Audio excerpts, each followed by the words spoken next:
إلا الله لا إله إلا الله لا إله إلا الله محمد رسول الله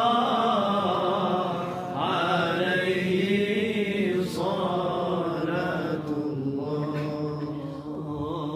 قد أتانا في الأخبار عن المصطفى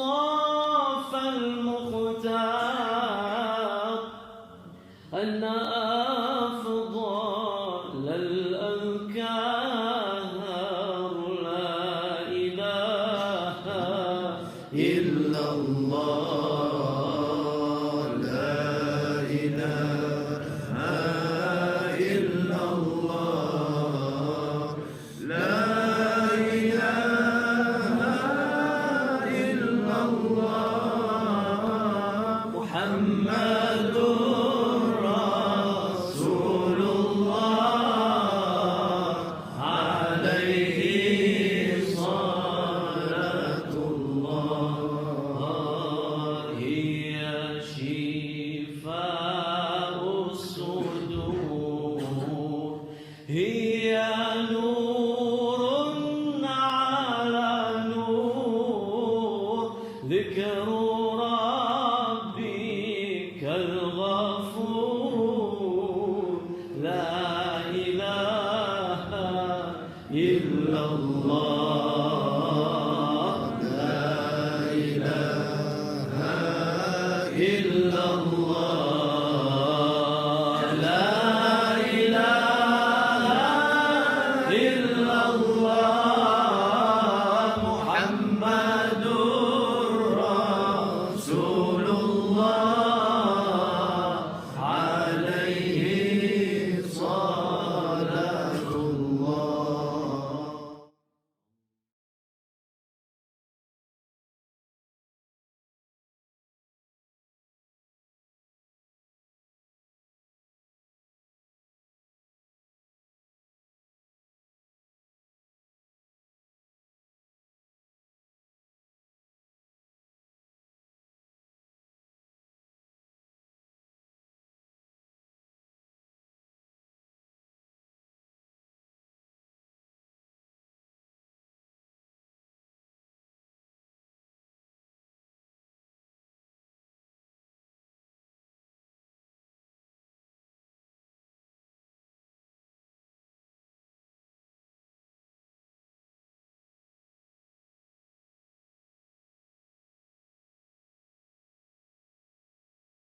Bismillah.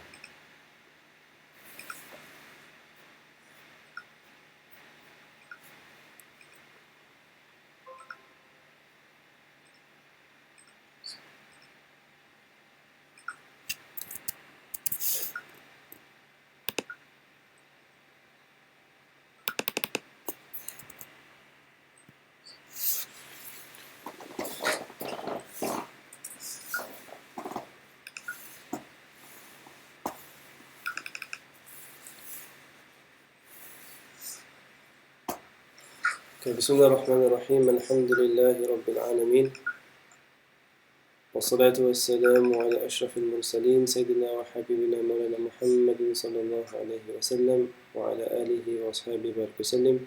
السلام عليكم ورحمة الله وبركاته. I just want to make sure everybody can hear me, inshallah ta'ala. So you can just send a quick message if everything is fine on your side.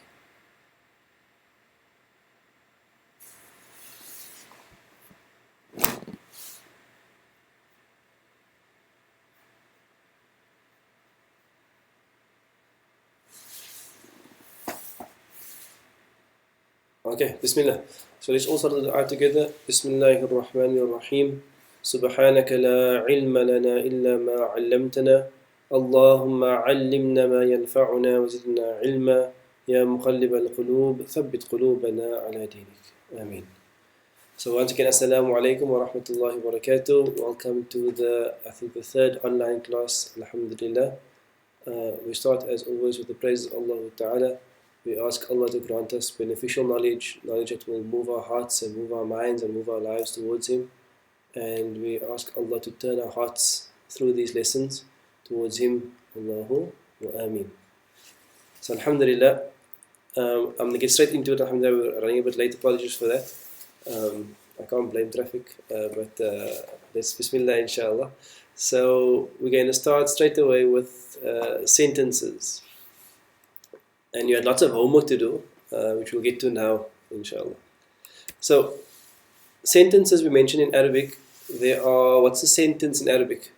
So again, for those of you who are watching, we are mostly talking on the YouTube chat. So the YouTube live chat, you'll find it inshallah if you look for it. And I'll take most of the responses from there, inshallah.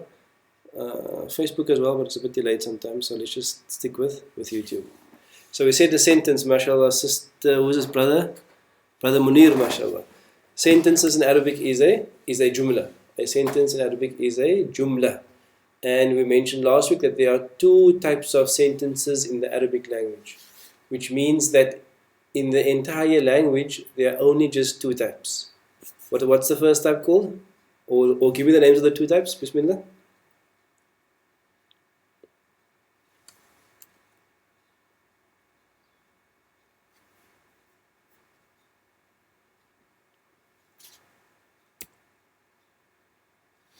Okay, so the first type is going to be a noun-based or nominal sentence. So a noun-based or nominal sentence. And the second one is going to be called a verb-based sentence.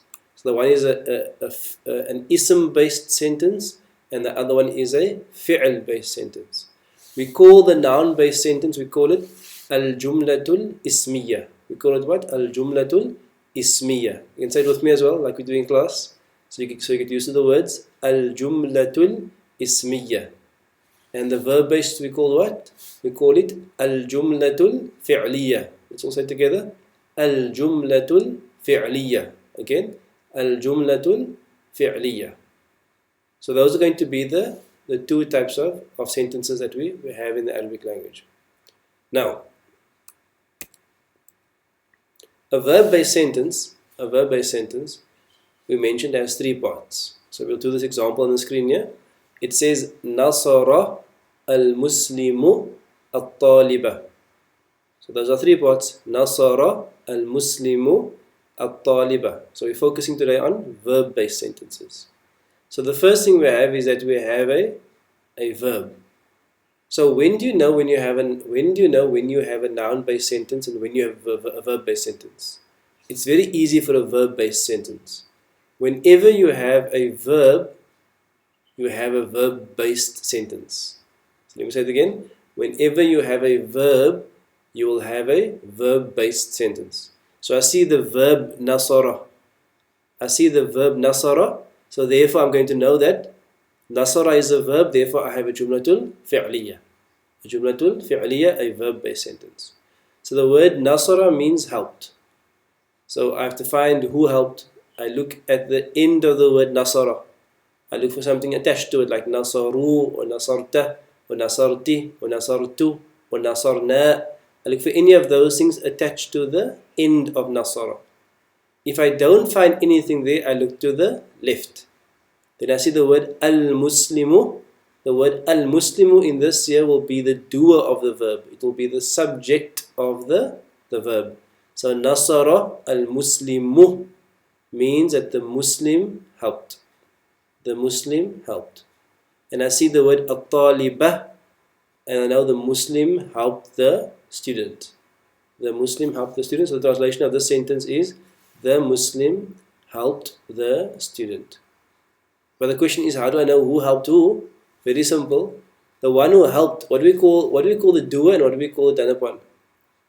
In Arabic, what do we call the doer of the verb, the subject of the verb, and what do we call the done upon, the one that the verb was done to, or the object of the verb? In Arabic, what do we call them?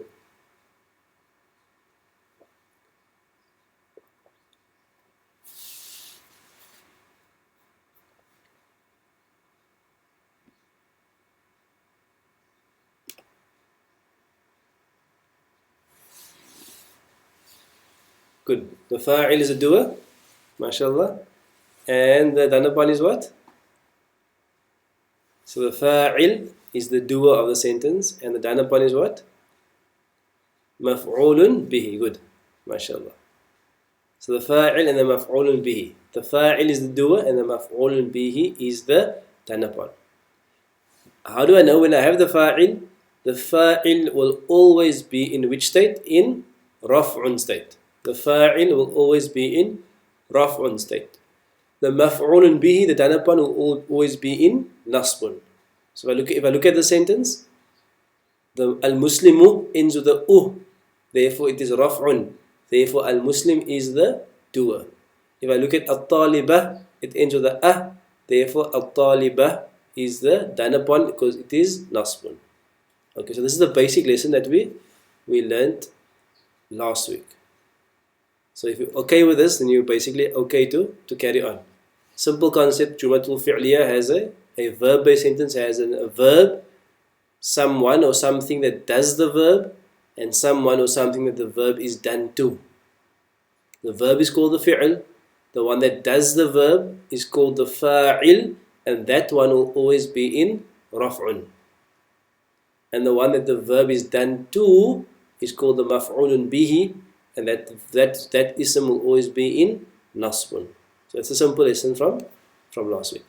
Then you had a number of things to do for homework, which I'm going to open quickly. So if you can open if you can just take out your homework, that will be good, inshallah.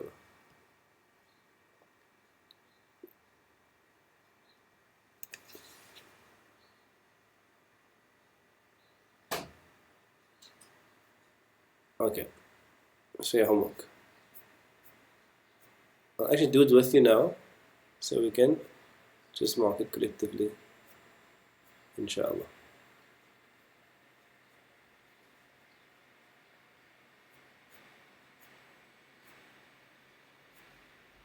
Okay, so let's start with exercise worksheet 2.2. Worksheet 2.2. Okay, that's on page number 22. So we're on worksheet 2.2, page number 22.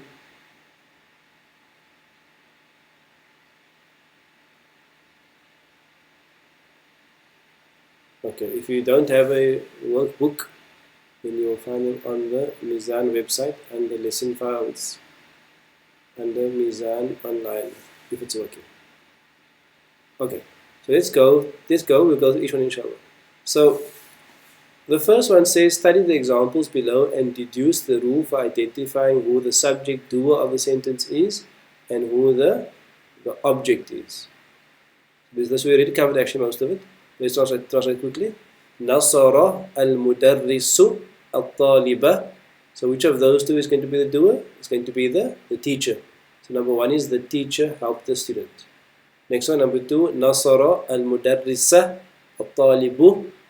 Al-talib, number two, al-talib has the dhamma, so that the talib is in the raf'un state. I'm just move this down here.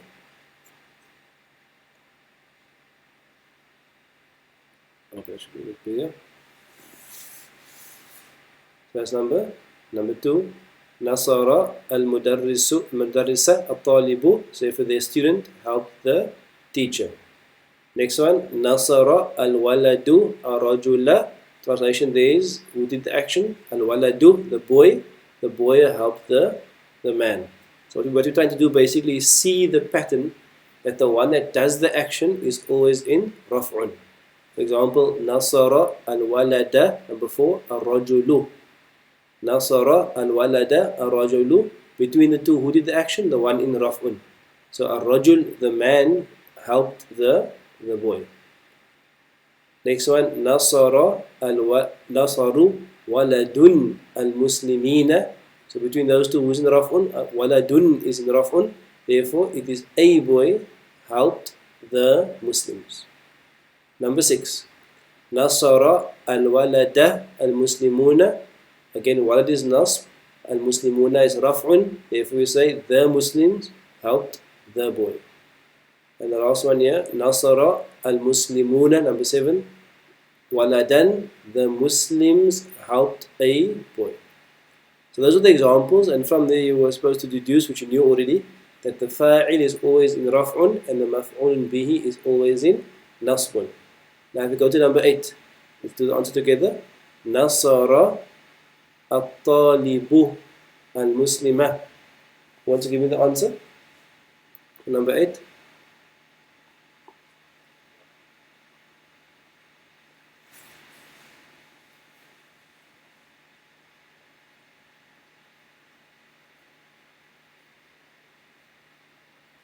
We're on page number 22 or 21. Okay, some people say 21, I'm not sure. Anyway, we're on worksheet 2.2. Worksheet 2.2. So here, the answer is going to be what? Let me get the answer here. It's going to be the student helped the Muslim. The student helped the Muslim. Good. Number 9 is going to be what?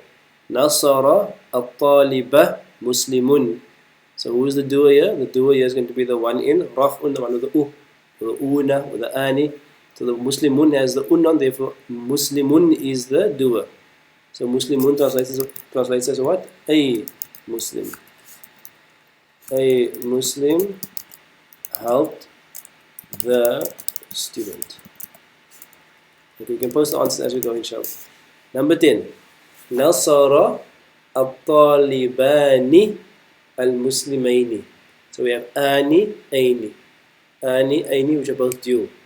Which of the ani, aini is here in raf'un? Al-talibani. Because ani is in raf'un.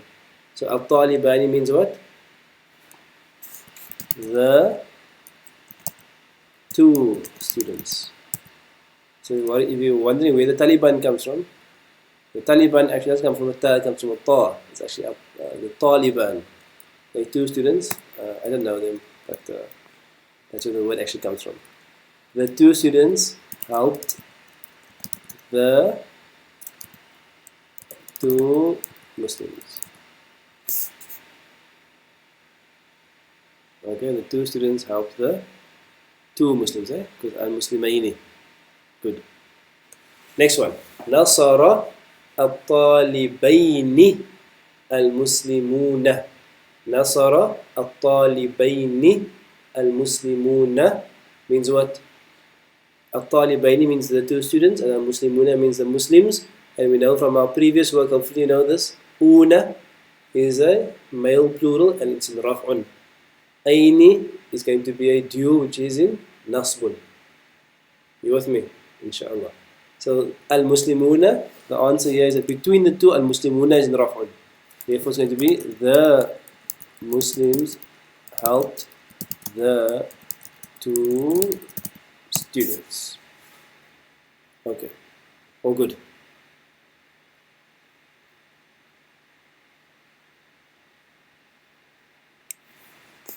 So that is worksheet 2.2. What I'm going to do, inshallah, is I'm just going to save that onto your shared folder. So you have the answer sheet for that in case you miss something. So I'll just save it onto your shared folder.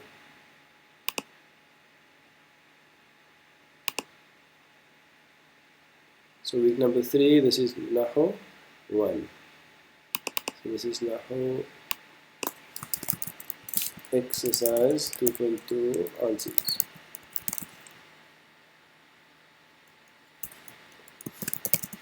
Okay, that will appear on your shared folder shortly, inshallah.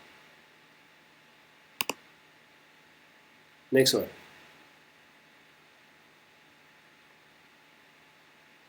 Worksheet 2.3. Worksheet 2.3. What you have to do here is you have to translate the sentences and you have to identify the fa'il, the doer, and the maf'ulun bihi.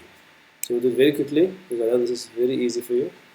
Nasara al-mudarrisa al-talibu. This one, translate with me. Nasara al-mudarrisa al-talibu means what?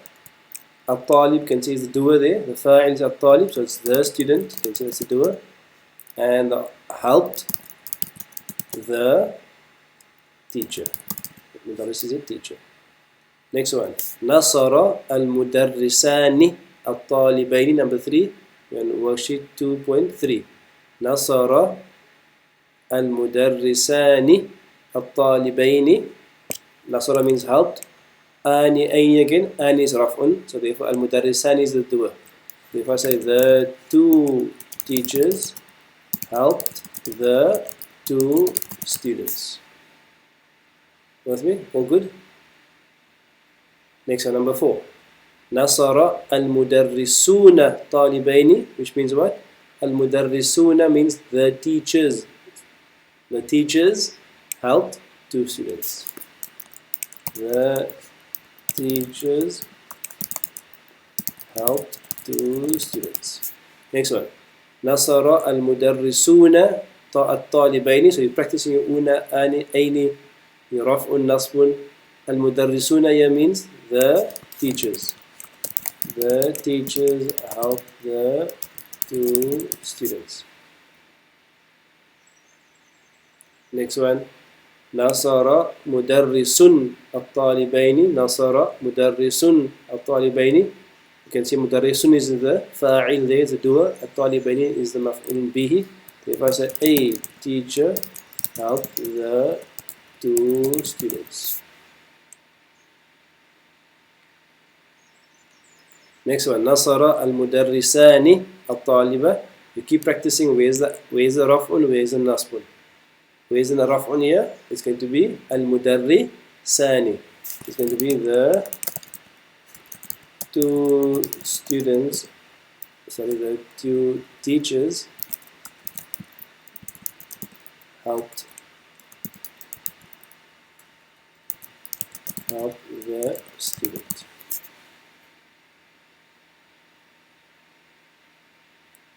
Good.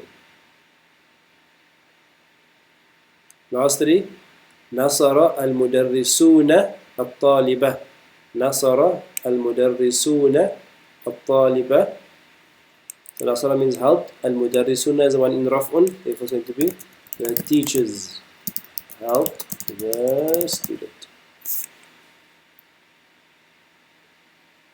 Next one. Nasara al-mudarrisuna at-talibu is the student helped the teachers. And the last one is going to be Nasara al-mudarrisu talibaini. Mudarrisu is the fa'il. The teacher helped. No, the now. Just two students. Okay. So it's going to be the answers for worksheet 2.3. That should have been fairly. Number 5 is incorrect. Let me see here. A teacher helped. Oh, where's number 5 here? The teachers helped. Good. Number 5 is a mistake, right? What was it? Brother Junaid, mashallah. I was just checking if you're all awake. Alhamdulillah. Some of you missed that there. You missed number 5. Only Brother Junaid passed the test. And who else? And Brother Abbas. Maybe runs the family, maybe. Okay, so number 5 is the 2 teachers helped the students. Number 10 is also incorrect. Let's see. نصر المدرس طالبين طالبين. MashaAllah. Who was that? Brother Munir. MashaAllah. So number 10 is the teacher helped students. Okay, we'll save the answer sheet onto the shared drive for 2.3. You need to mark your work, inshallah. Let's go to 2.4. So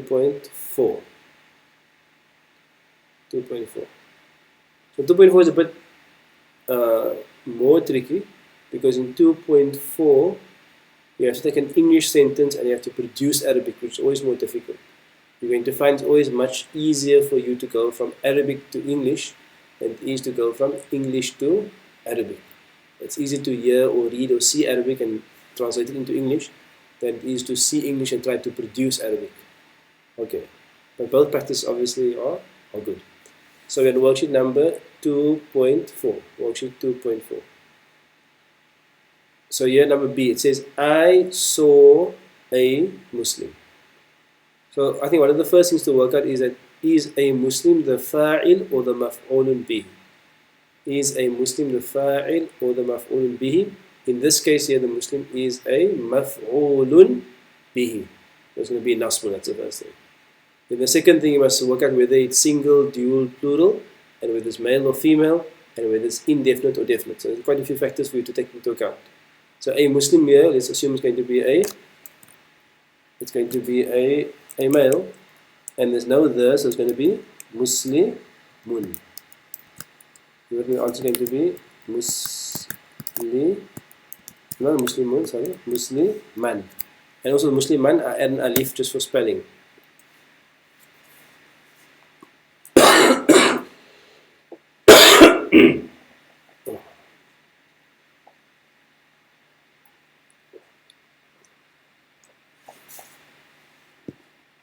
Okay, Bismillah. And number two, the 2 Muslims helped the girl. Number C here, the 2 Muslims helped the girl. So I must decide again, is the 2 Muslims the fa'il or the maf'ulun bihi? In this sentence you can see the 2 Muslims are doing the action, therefore they are the fa'il, so they will be in raf'un. So how do I say the 2 Muslims in raf'un? I will say al-muslimani. Okay, just what I mean by spelling, when you say Musliman, you add an alif at the end. If it's Muslimin, you add no alif.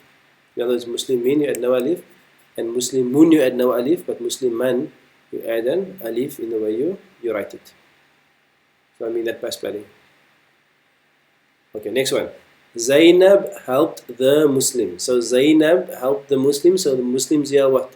Fa'il or maf'ulun bi, is the action done by the Muslims or is the action done to the Muslims? So the action is done to the Muslims, therefore the Muslims are going to be maf'ulun bihi. Zainab will be the fa'il. So the Muslims here is going to be in nasbun. So how do I say the Muslims in nasbun? I'll say al-muslimina.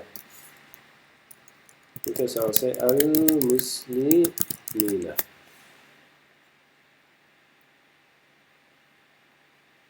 Next one. The Muslims help Zainab. So in this case here, who's doing the action? The action is done by the Muslims. Therefore they are the fa'il. And therefore I say sorry, I said muslimuna. Al-muslimuna. Okay. All good. So that should be your answers. Next one. I think I have the answer in the slide, so I'm just going to take it from the slide a little bit quicker. Next one. So we're going to do it from the slide quickly. The two students studied. The two students studied. The two students is the fa'il, therefore it's going to be at-talibani. At-talibani in raf'un and dual. Number B, I met two students. I met two students. So the two students here are the maf'ulun bihi. Therefore it's going to be talibaini. Next one, he recognized the students. So the students here are the maf'ulun bihi, which the action is done to. Therefore it's going to be at-talibina. The students passed. The students are the doer here that did the action. They are the fa'il. Therefore it's going to be at-talibuna. And I taught the student. The student is going to be the maf'ul bihi. Therefore it's going to be at-taliba. If you have any questions, you can just shout out. I am watching the chat, so if you have questions, you can answer inshallah. Ask me. Worksheet 2.3, the last section, mu'allimun. So the two teachers arrived. Number A, not the two teachers, two teachers arrived. There's a mistake there, it should be not. There's a mistake here. Okay, let me just do this here. This here should be, two teachers should be mu'allimani. Mu'allimani. That should be the answer. Next one, they followed.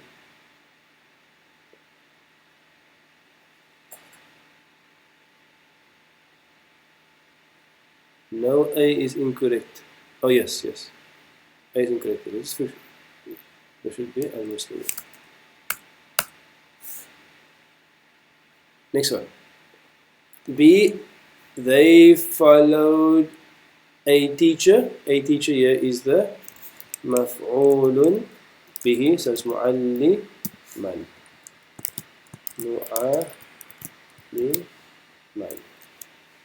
A teacher called Ahmad. Mu'allimun. What I mean by spelling again here, you can see mu'allimun doesn't have an A, alif, and a teacher, and mu'alliman has an alif. Next question is, when do you use the tanween? I.e. taliba. I'm not sure I understand the question, but a tanween will be used when the word is indefinite. Indefinite single. We use the tanween. And we use no tanween when there's an aw. Maybe you can ask me the question again, Sister Jawaya, and then I can try to answer inshallah. Next one, the two teachers advised Ahmad. So the two teachers are the doer here, so it's going to be al-muslimani. Al-muslimani.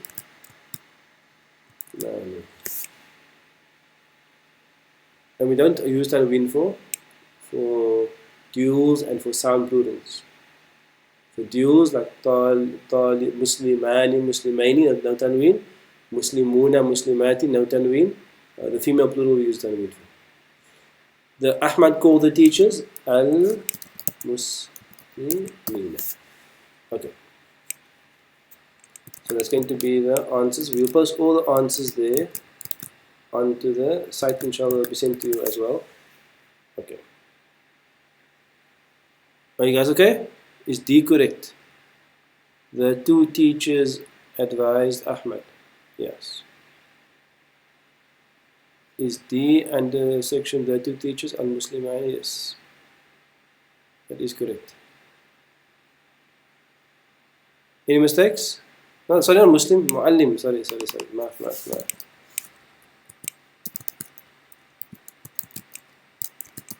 I think now in lockdown you can blame anything in lockdown. Mu'allimani. Shukran for that. Mu'allimani. And then المعلمين. Okay. المعلمين.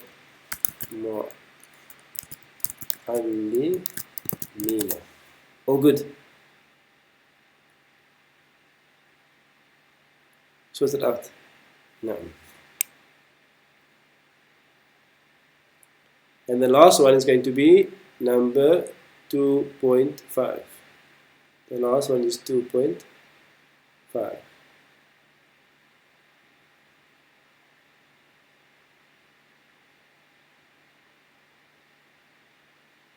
Okay. So let me just go back to my slide again, just to before the 2.5. The second thing that we did last week. So we're all with me. Take a deep breath. Take a sip of water or coffee or tea. And just stay with me, inshallah.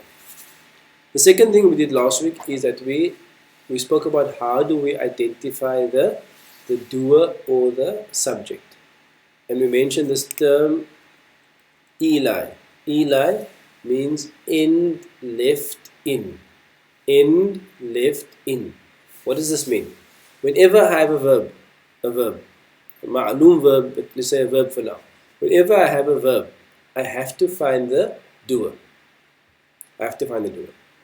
I can look in one of three places. I can look at the end of the verb, like attached at the end, or I can look to the left of the verb, or I can look, if I can't find to the left, I must assume it's inside. I must assume it's inside. Now, Nasara al-Muslimu al-Walada, I have the verb Nasara. I look at the end first, I see nothing there.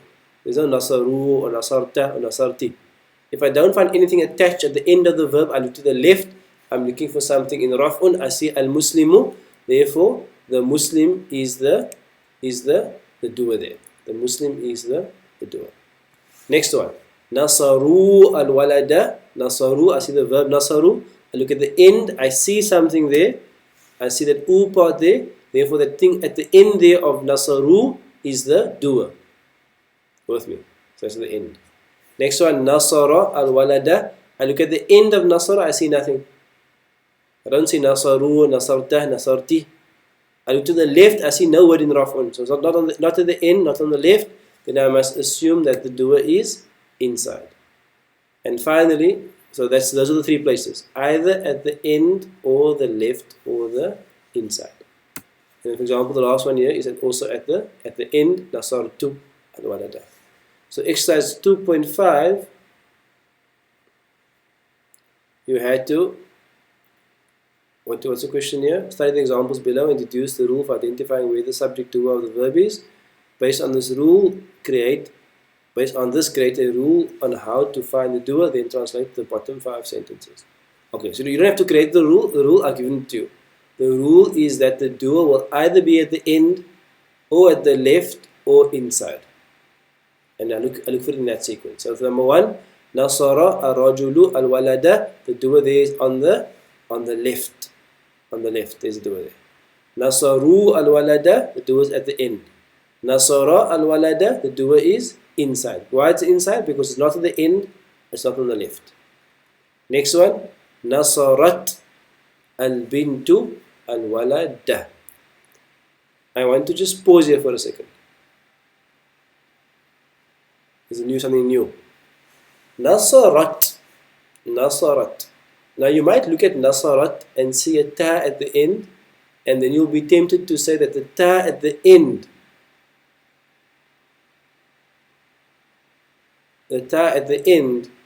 is the doer. Can you see the ta there with the sukoon? Nasarat. Nasarat. Because we said what? Look at the end first. So we found something at the end. Now I'll tell you something. That the ta at the end of a verb that has a sukoon, because you have different tas at the end. You have nasarta with a a, you have nasarti with a I, you have nasartu with a u, and you have nasarat. So the ta at the end, the one that at the end with the sukoon, that will never be the doer. You with me? The ta at the end with the sukoon, it will never be the doer. All it is doing, it is making the verb a female verb. Like nasara is a male verb, Nasarat is a female verb, but the ta with the sukoon will not be the doer.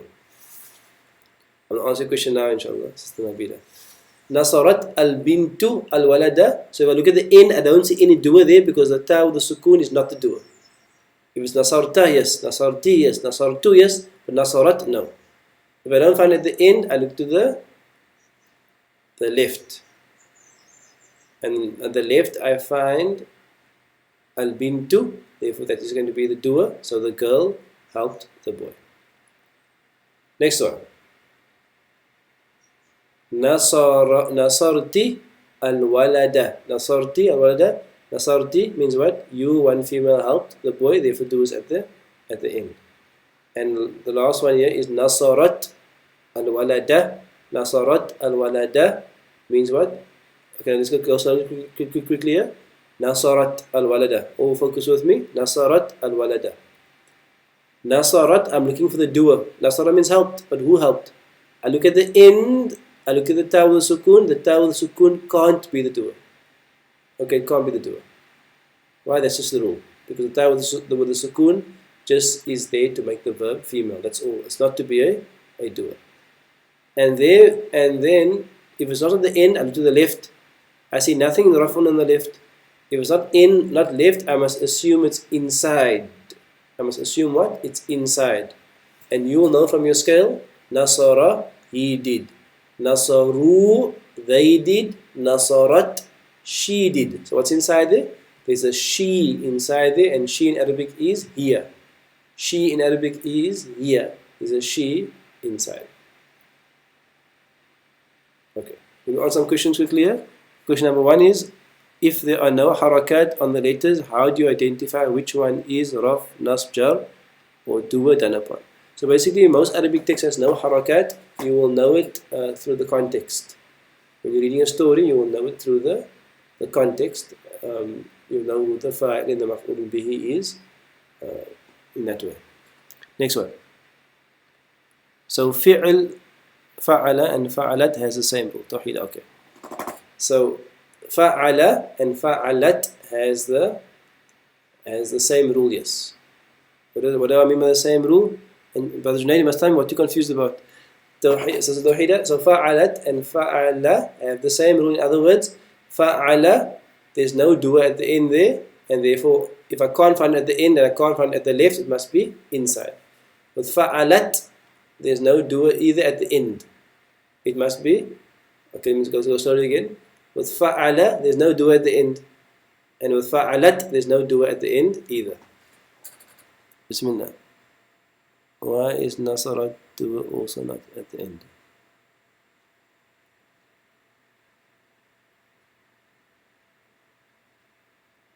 Okay, so let me go back here. Let me just go this. Let me go here to make it easier, inshallah. This is my scale. You're all with me? Let's look at the scale quickly here. Let's focus on the scale. If I look at the scale, let's identify who has a doer at the end. Let me see if I can get a little cookie or something. I'll do it in red, inshallah. That's fine. So we're looking here. Where is the doer at the end? Where do the end? So you can see fa'ala has nothing at the end. Okay, so that calculation pick a red copy here. Fa'ala has nothing at the end. And then let me just change my color quickly. Where's my thing? There we go. And then fa'alu has the doer at the end. Let's leave fa'alat for now. Fa'alna has the doer at the end. Fa'alta has the doer at the end. Fa'altum has the doer at the end.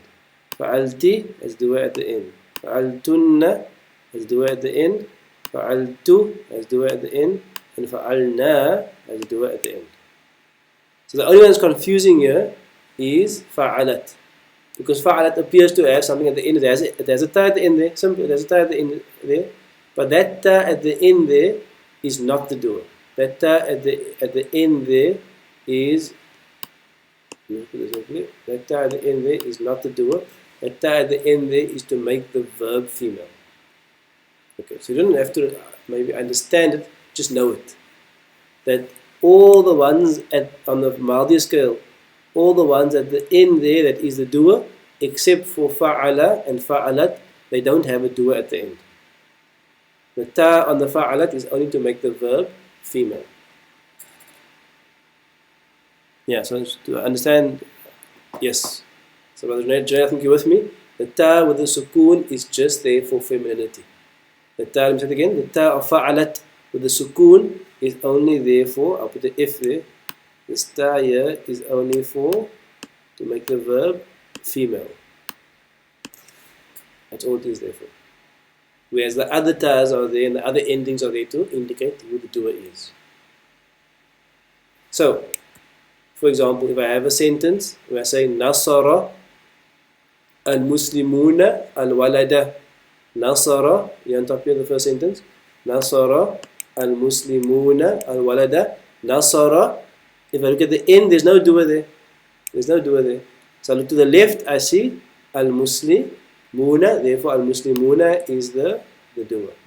Look at the next sentence. I have Nasarat al-Muslimatu al-Waladu. Nasarat, I don't say that ta is the doer because that ta with the sukoon can't be the doer.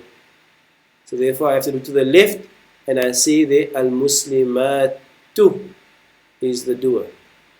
And you can see why I use Nasarat, because al-Muslimatu is a group of female Muslims, therefore I use the female verb.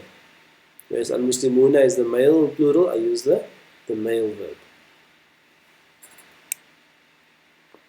Okay, let me catch up with the questions here. Okay, so I think Brother Junaid sorted out. Why does the sukoon on fa'altum not have the effect as fa'alta? So fa'altum, because we have the ta and the meme there, it's not like fa'alat. So therefore it doesn't have the same effect. So just don't worry about the why, just worry about that's how it is. That the fa'alat is different from the other endings. All the rest other endings is the doer. The fa'alat is just there for femininity. Next one. When those words are used, doer is inside or left. Okay. When the words in blue are used, fa'alu, fa'alna, fa'alta, fa'altum, fa'alti, fa'altunna, fa'altu, fa'alna, the doer will always be at the end because you can see it at the end. When fa'ala and fa'alat are used, there's nothing at the end. So then I must check, is there something on the left? If there is no fa'il on the left, it will be inside. Okay. So if it's not on the left, then it will be inside. Okay. Let's go back to our answers again, inshallah. That's a small detail, but it's important detail. So here, dakhala al-waladani. Dakhala means entered. I look at the end of dakhala, I see nothing. If there's nothing at the end of dakhala, I must look to the left. Al-waladani raf'un? Yes, raf'un. So the answer here is going to be that al-waladani is the doer, and therefore the translation is go back to English, the two boys entered. Okay, next one. Fataha al-baba. So fataha means opened. So here's an example here. Fataha means opened. I look at the end of fataha, I see nothing there. I don't say fatahta, fatahtum, fatahti, fatahna. Nah. Then I look to the left. I'm looking for something in raf'un. I only see al-baba, which is nasbun. So I can't find it at the end, I can't find it at the left. So where must it be? It must be a inside. It is the he inside. So it's he entered he opened the door. The question is the two boys entered? It could be considered a sentence, yes, because entered could be considered to be an intransitive verb, I think. But it could be considered a sentence, yes.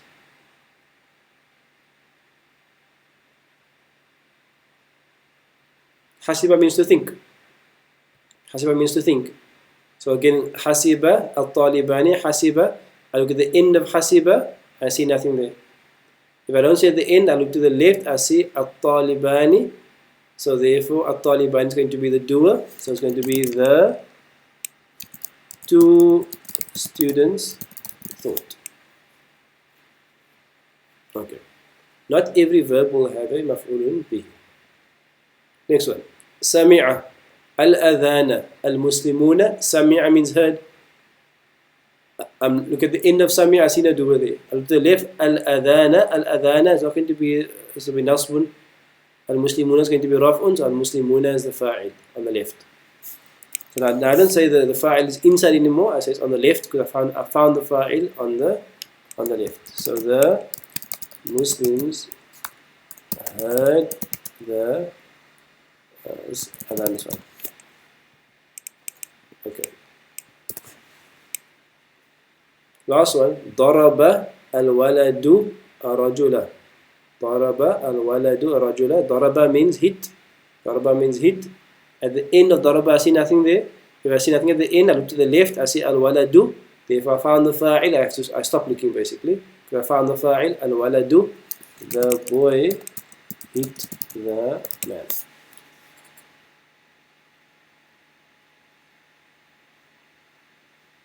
Yes, so stahila, ila means end, which is everything on the scale except fa'ala and fa'alat. And if you can't find, for those two, if you can't find on the left, then it will be inside.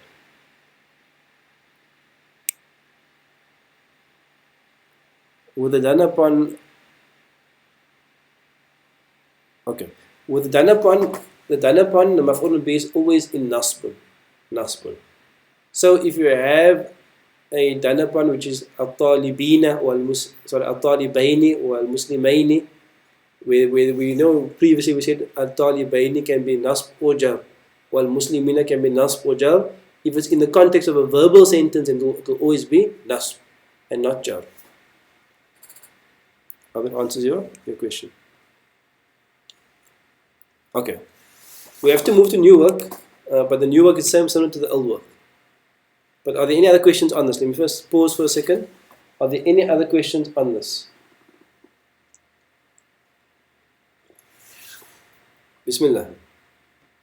If you feel confused, ask, just let me know what you feel confused about, and then I can help if you tell me what you're confused about. Or I can at least try to help, inshallah.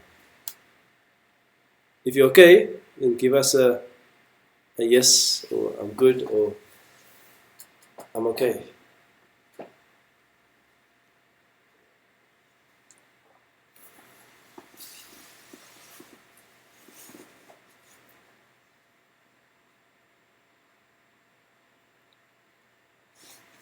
Because the next part we're going to is going to be verb present tense. So we can do exactly the same lesson we did last week, but we're going to do it with the present tense verb. But just make sure that you're all okay with the past tense verb. I know some of those things were a bit tricky, but let me go back again here to this sentence here. Okay, my ink is looking like a lot of mess here. But if you look at the scale that we've done, fa'ala. Let's do the scale quickly. Fa'ala, fa'alu. فعلت فعلنا فعلت فعلتم فعلتِ فعلتن فعلت فعلنا. We have that scale. You know that scale hopefully.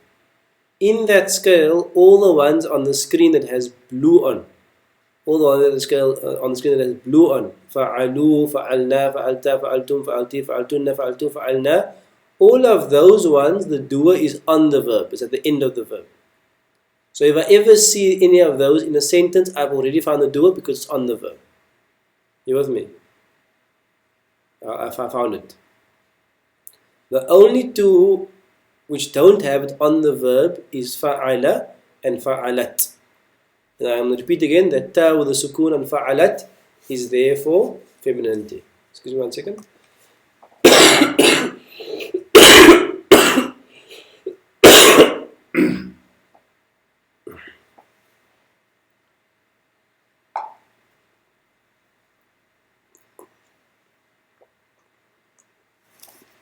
Okay, the ta with the sukoon is the ta, so fa'ala and fa'alat are the only two that don't have the doer at the end. I'll say it again. Fa'ala and fa'alat. The two in red here. Let me circle these two here. Fa'ala and fa'alat. These two are the only two that don't have the doer at the end. The ta with the sukoon here we mentioned is just there for femininity. For those two, it's a bit different. For those two, because there's no doer at the end, I will look to the left and I'll look for something in Raf'un.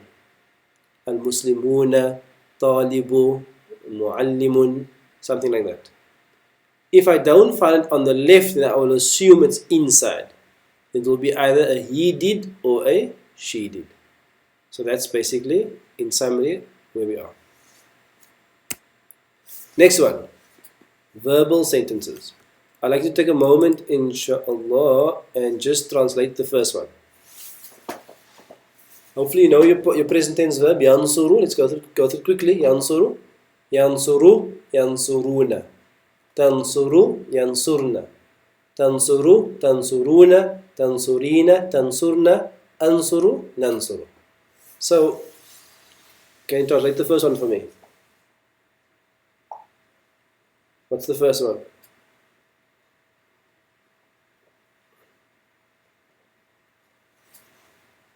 Oh, you can't see it, I'm in the way. Yeah, I can see that. The first word there is yansuru. Okay, leave the first one. Yansurullahu al-muslimina. The first one is, let me see if I can move myself.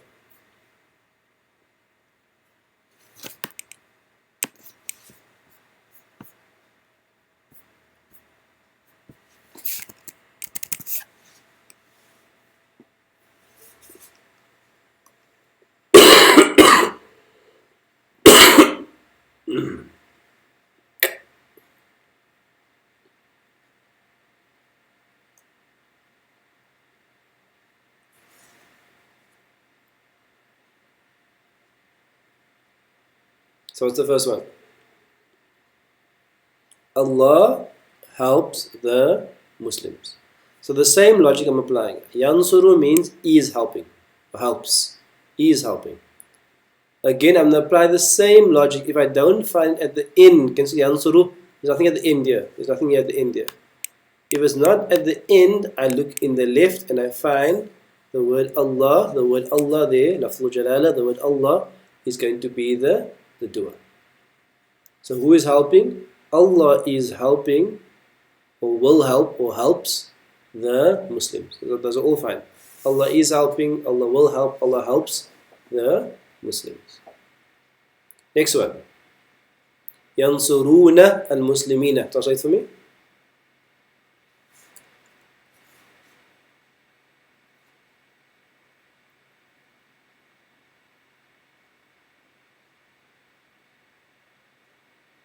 Yansuruna al-muslimina. Let's translate for me. Yansuruna means they help or they are helping the Muslims. Good. Go back to your scale. Yansuru, he is helping. Yansuruna, they are helping. So I look at the yansuruna, I see it at the end there. I see the doer, which is the una, which means that's the they, 3 plus males or mixed group. So they there are the doer, they are helping the Muslims. Therefore the doer is on the end, at the end. Next one. Let's translate the next one for me.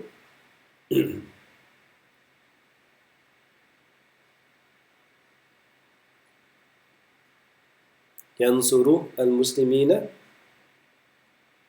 So next one, yansuru al-muslimina.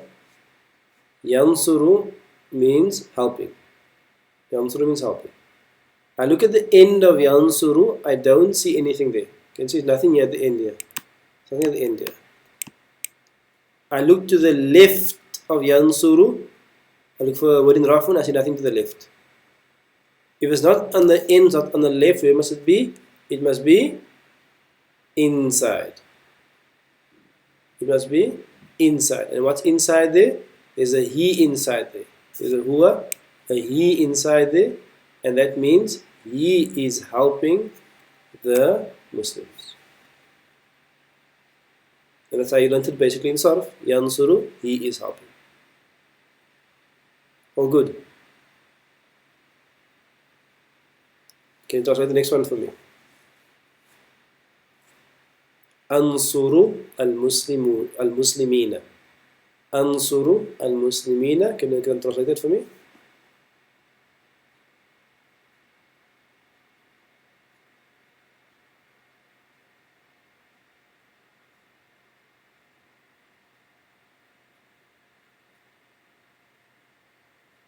I am helping the Muslims. So Ansuru, if you go back to your scale again, your scale. I'll just leave your scale for now. Ansuru, at the end here, you can see I see nothing at the end. Because I must always look at Ila, in, left, in. At the end, I see nothing. To the left, I see nothing. Therefore, it must be inside. But now we don't say there's a he inside. What's inside there? I go back to my scale. Yansuru, yansuruna. Tansuru, yansurna. Tansuru, tansuruna, tansurina, tansuruna. Ansuru means I am helping.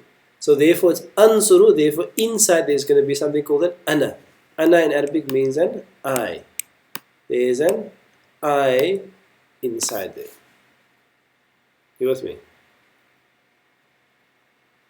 There's an I inside. So on the slide now, with this, there's an I inside there. So it's going to be inside. Next one. Nansuru al-Muslimina. Nansuru al-Muslimina means what? Translate for me. Nansuru al-Muslimina.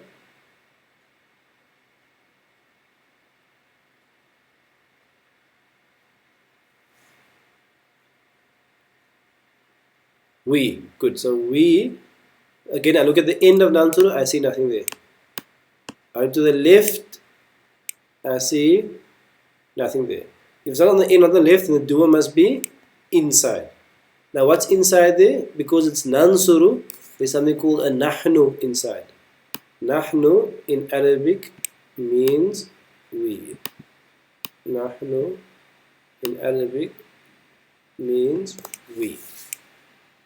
Okay, therefore the last thing is inside. So what I'm saying is that for the present tense verb, the fi'l mudari, the process is the same. In, left, sorry, ila, end, left, in. End, left, in. So, this is a present tense scale. Bismillah. Yaf'alu. Look at the scale and tell me which of these have a doer at the end. Which of these? Yaf'alu, yaf'aluna, taf'alu, yaf'alna, taf'alu, taf'aluna, taf'alina, taf'alna, af'alu, naf'alu. Which of these have a doer at the end?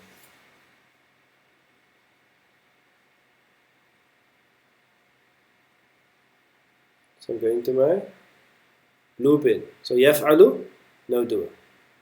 Yaf'aluna, that una there, that has a doer.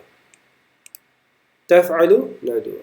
Yaf'alna has a doer. Taf'alu, no doer. Taf'aluna has a doer. Taf'alina has a doer.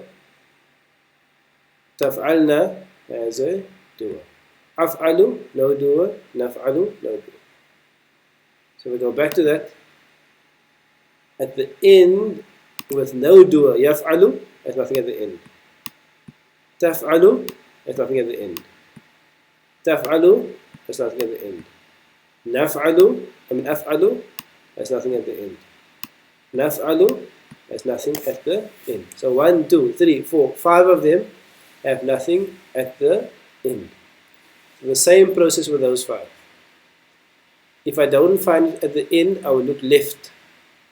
If I don't find on the left, then I will assume there's something inside. What will I assume? I will assume here there's a he inside here. I'll assume there's a she inside here. Sorry, I'm working with the The trackpad is quite difficult.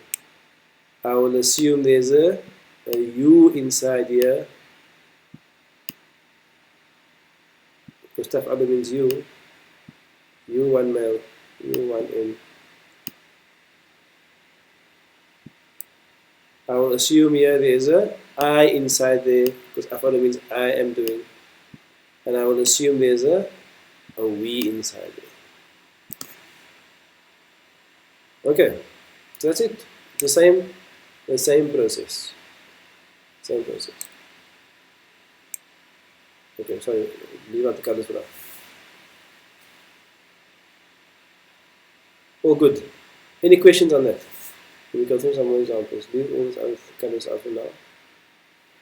Here are some examples, and I think we'll end with this and we'll give you homework for this. Allah says in the Quran, so some examples from the Quran. يَضْرِبُ اللَّهُ الْأَمْثَالَ يَضْرِبُ اللَّهُ الْأَمْثَالَ. We know the word daraba yadribu means to strike. It means to strike. But the word al-amthal means like the examples or the similitudes or the analogies. So when Allah says strike with the word amthal, it means to strike in the sense of to present. So yadribu in this context here means to strike, to present. They say it's like a striking example. It's supposed to like move you. So the word yadribu, where's the doer for yadribu? The verb, the doer is the word, not on the end. If I look left, I see the word Allah. Therefore, the word Allah is the doer. Therefore, Allah yadribu, Allah strikes al-amthala, the examples or the analogies. With me. Let's see if we can do the second one.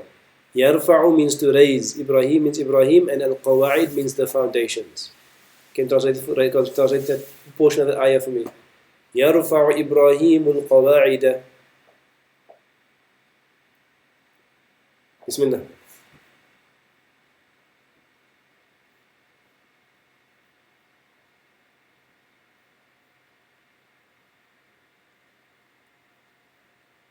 It's like the exciting part because now you get to do portions of ayat from the Quran. It's like the exciting part. You kind of start feeling the reward of studying and what's all these hal things and all these things. It'll all start coming together now, inshallah. So don't give up. Keep pushing, inshallah. Keep trying, inshallah. Yarfa'u means raises. So who raises? I look at the end, I see nothing. I look to the left, I see the word Ibrahim in raf'un. If Ibrahim is the doer, yarfa'u Ibrahimu, Ibrahim raises al-qawa'ida, the foundations. Ibrahim, no, not raised, raises, because it's a present tense verb. Ibrahim raises the foundations. Next one. Yafrahu al-mu'minun. Yafrahu means to be happy, to be overjoyed. Yafrahu, to be happy, to be overjoyed, to be overjoyed, yes. Al-mu'minuna means the believers. Translation. Yafrahu, at the end I see nothing there. To the left I see al-mu'minuna, the believers in raf'un. Therefore, the believers are happy, or the believers are rejoicing, or the believers are overjoyed. Next one. Yashrabu. Yashrabu means to drink. To drink. Yashrabu, shariba yashrabu means to drink. Al-muqarrabuna means the close ones, the near ones. Yashrabu al-muqarrabuna, drinks. Who? Al-muqarrabuna, the ones who are close, drink. Okay, we're missing the maf'ul there, but that's fine. Yashrabu al-muqarrabuna, the ones who are close, drink. Okay, so those are going to be in some present tense examples. Your homework.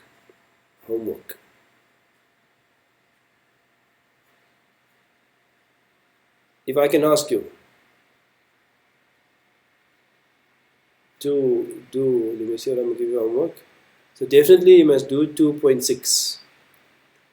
Definitely 2.6 is for homework. That's a simple just translation The nice thing about 2.6 is that all of 2.6 comes from the Quran. You can see the references there. 251 is Surah 2 Baqarah, verse 251. Don't look it up first translate it, and then later on you can check it up first. But first try to translate it on your own. Okay, you should know, I'll give you some of the vocab. Qatala means killed. Dawud, Jalut are people's names. Khalaqallahu as-samawat means the heavens. Daraballahu mathalan, mathal means an example. Number 3, example. Fariha, we did now. Fariha means to be happy or to be overjoyed. Al-mukhallafuna, number 4, al-mukhallafuna means the ones who remain behind. Al-mukhallafuna, the ones who remain behind. Number 5, khalaq al-ard, you should know. Number 6, ba'athallahu an-nabiyyin. Ba'atha means to send. Number 6 means to send. Number 7 you should know. Number 8 you should know. Number 9, al-jibala. Al-jibal means the mountains. Number 10 you should know. Fata means a boy. Number 11, fata means a boy. And hasib an-nas you should know. So you should know most of these very vocab. I'll give you a few of it now. Translated this for homework and know and see where the fa'il and the maf'ulun bihi is. Next one. 2.7. I would like you to translate this also for homework. 2.7, translate for homework and identify where the fa'il is and where the maf'ulun bihi is. And finally, you can do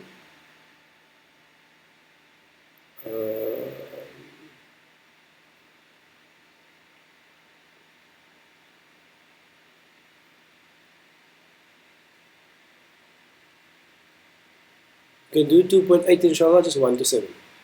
2.8, 1 to 7. I'll give you the vocab. You have a pen, quickly write it down. 1 is easy. 2, you should know the words. 3, you should know the words. 4, you should know the words. 5, ma kafara. Kafara means to disbelieve. Ma means not. Negation. Ma kafara, did not disbelieve. Ba'athallahu nabiyyin, you should know. Ghuraban. Number 7, ghurab means a crow. Ghurab means a crow. Okay. That's your homework. Are you all good? Allah, you're good. So 2.6, 2.7 and 2.8, number 1 to 8, inshallah. You can leave 8 to 14 for another day. Okay.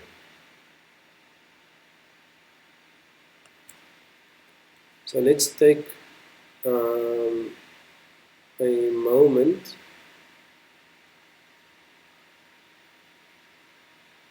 And let's take a 2-minute break, inshallah. We're running a bit behind time. Let's take a 2-minute leg stretch break, inshallah. And then I will be back, inshallah. 2 minutes.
Okay. Bismillahirrahmanirrahim. Alhamdulillahi Rabbil Alameen. Wassalatu wassalamu ala Rasulillah wa ala alihi wa sahbihi man wala. Assalamu alaikum wa rahmatullahi wa barakatuh. So, Bismillah, we're going to have a very short sort of lesson, And what I wanted you to do is, I wanted us just to quickly summarize the verbs we did actually. So I wanted to actually record the verb scales so you can practice them, inshallah. So, Bismillah. Let me just see what to do. Okay, that's fine. Okay, so Bismillah, we're on Sarf now. So we did so far, we did three scales actually, Al-Fi'l Al-Madi, Al-Fi'l Al-Mudari. Within Al-Fi'l Al-Madi, we first did the normal one where the doer is known, like fa'ala, fataha, daraba, nasara, sami'a, karuma. We did it where the doer is known. So that's the first scale that we did. So we're going to practice that now. Then the next scale we did was the mudari' scale. We did the present tense scale. That is where the doer is also known, like yaf'alu, they are doing, yaftahu, they are opening, yadribu, they are hitting, yansuru, they are helping, yasma'u, they are hearing, yakrumu, and they are they are being generous or noble or so on. So those are the first two scales we're going to practice. Then last week we introduced a new scale which we call the majhul scale. We call it the majhul scale. So in this scale there we did fu'ila, duriba and nusira. So daraba was he hit, duriba means he was hit. Nasara means he helped, nusira means he was helped. So what I want us to do, inshallah, we're going to record, we're going to all say together the fa'ala, fataha, daraba, nasara, sami'a, karuma. Then we're going to say the mudari one, and then we're going to say the majhul one. Okay, so you must say it with me, and then I'm going to record it, and then we'll send it to you for practice inshallah.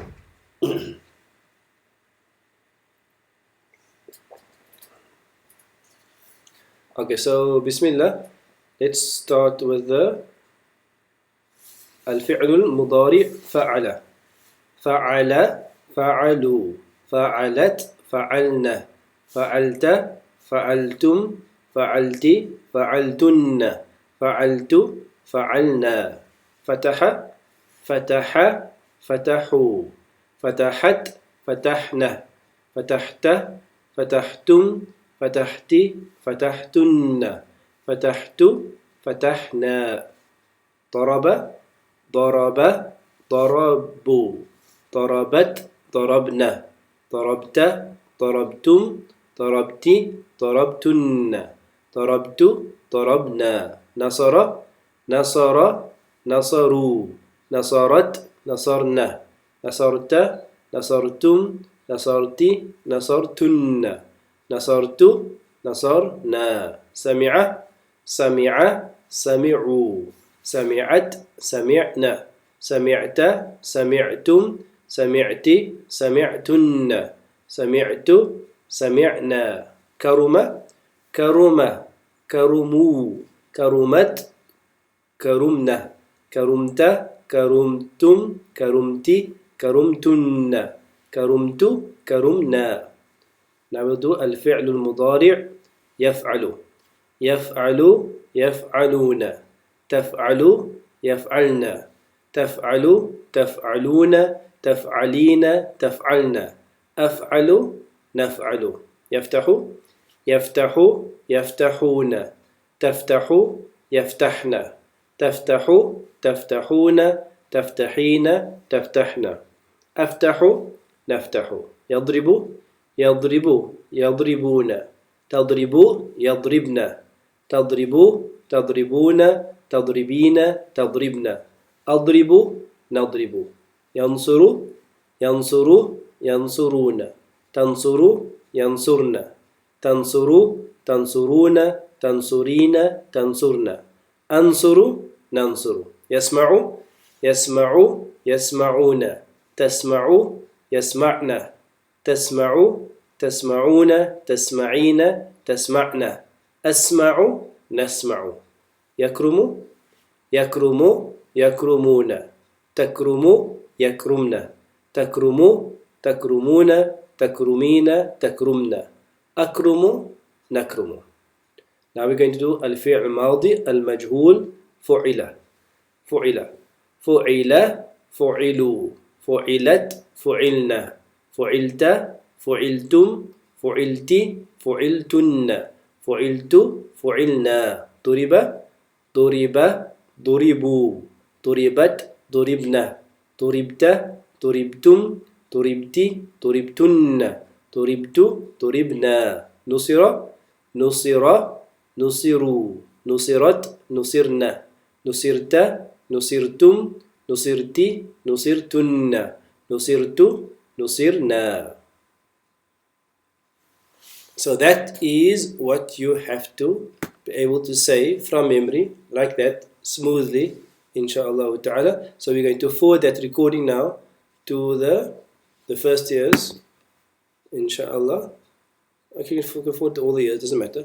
And one would like you to practice those scales and get them smooth, inshallah. Today I'm not going to do any new work. Okay, let me just maybe just summarize.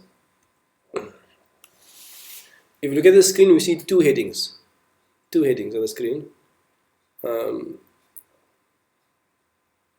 probably blocking all the one, but the one just says on the right hand side الفعل الماضي المعلوم. On the right hand side الفعل الماضي المعلوم. On the left hand side الفعل الماضي المجهول. So فعل means the verb, al-madi means the past tense verb. So both these scales are past tense scales. At the end it says al-ma'loom. We have al-ma'loom here, and we have al-majhul. So we have the word ma'loom and we have the word majhul. From the word ma'loom you have the word ilm, Ain la mim. Ain la mim, which means knowledge. From the word majhul, we have jahala. Jahala, jahiliya, jahl. Jahl means to be ignorant, to be unaware. So al-fi'l al-madi al-ma'loom is the past tense scale where ma'loom, where the doer is known. You know where the doer is known. And the fi'l madi majhul is the past tense scale where the doer is not known. Okay, with me.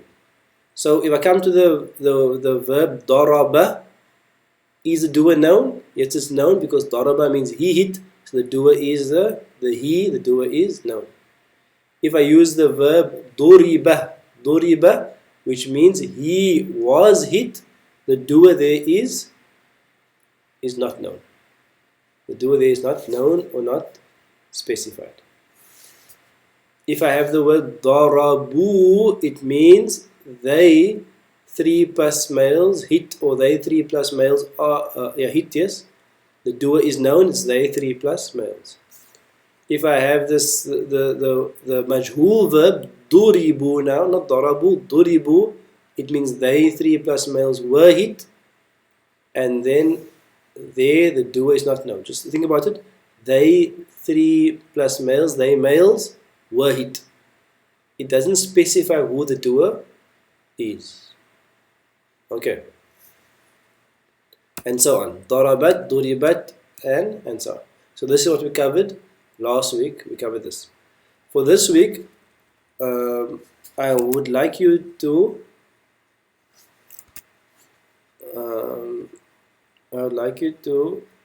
on that folder in week 3 under Sarf 1 there is, so last week you had Sarf exercise number, you had homework to do. I think you had homework to do. This was, homework was to write out the Maldi scale for, I think, Fu'ila and Duriba and Nusira, and then you also had to translate this one here.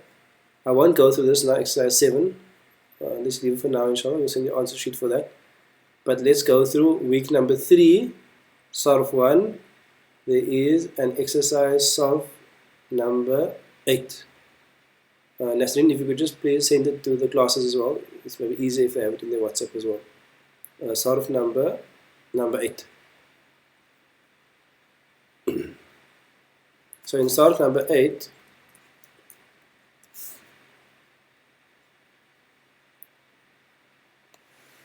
what I'd like you to do here is this worksheet number 8 here. This worksheet has a mix of past tense verbs. What you have to do is that if the Arabic is given, you must give the English equivalent. If the English is given, you must give the Arabic equivalent. So let's do a few together just to get into it, inshallah. The word nusira, bismillah. The word nusira, you must give me the translation. What's the translation of nusira?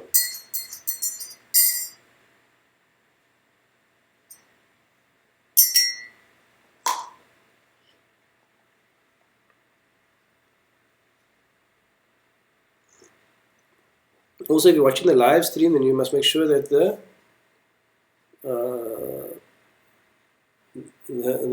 play thing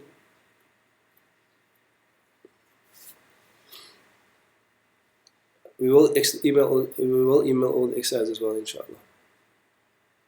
You must make sure that the play, like the bar on the live is all the way to the end.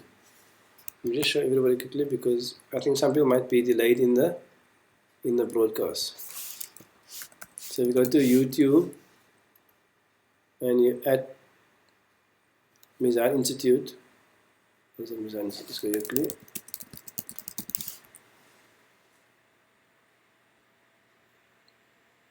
Mizan Institute. Okay. If you come onto the live stream, just make sure that this bar is at the end, because maybe you're watching from like the middle, then you're still in Nahu and you're answering questions in Nahu while you're in Sarf already. So if you're in YouTube, just make sure that this bar is at the end So you're basically with the class where it is. Otherwise you'll be watching the class a bit delayed for some of you. Okay. Anyway, let's go back. So nusira means what? He was helped. He, one male, he was helped. Good. Next one. Duribna. Bismillah. Duribna. If you can just give me the answer to make it quicker. Write out the answers on the chat for 1, 2, 3, 4, 5, 6, 7, 8, 9, 10. So quickly on the chat, you write down the answers. Number 1, number 2, number 3, number 4, number 5, number 6, number 7, number 8, number 9, number 10. Give me the answers for the first 10. I'll give you a few minutes, but start showing the answers for the first 10. We're using each individually. 1, 2, 3, and so on.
Okay, so keep posting the answers. I'll go through with you, inshallah, as you're posting the answers. But nusira, number 1, means he was helped.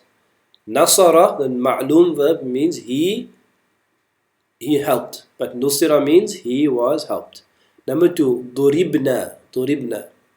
The other version, the ma'loom version, darabna, means we hit. Darabna means what? We hit. Whereas duribna means we were hit. Duribna, we were hit. Khuliqta. It comes in the famous nasheed. Khuliqta mubarra'an min kulli aibin. They make this nasheed to the Prophet sallallahu alaihi wasallam. They say, Khuliqta mubarra'an min kulli aibin. That you, Muhammad sallallahu alaihi wasallam, Khuliqta, you have been created. Khalaqta, you created. Khuliqta, you have been created free from any aib, from any faults or deficiencies. Number 1, nusirtu. Nasartu means I helped. Nusirtu means I was helped. Good. Number 5, qutilti. Qatalti, the ma'loom version, means you, one female, killed. Qutilti means you, one female, were killed. You, one female, were killed. Next one. He was created. He was created. What's the answer for that one? I know he created was khalaqa. He created in Arabic is khalaqa. So what is he was created? It's going to be khuliqa. It's going to be khuliqa. Next one. Duribu.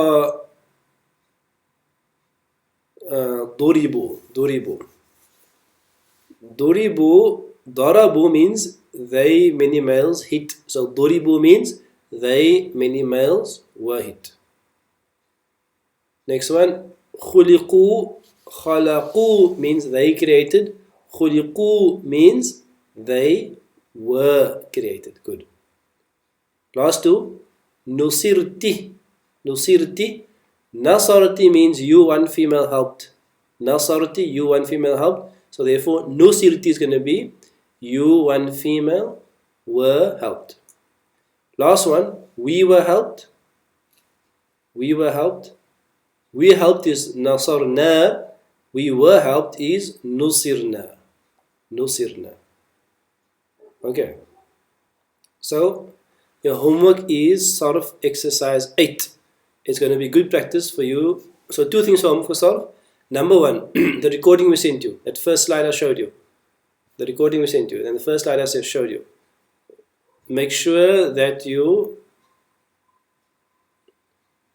able to say all of these scales smoothly from memory, inshallah.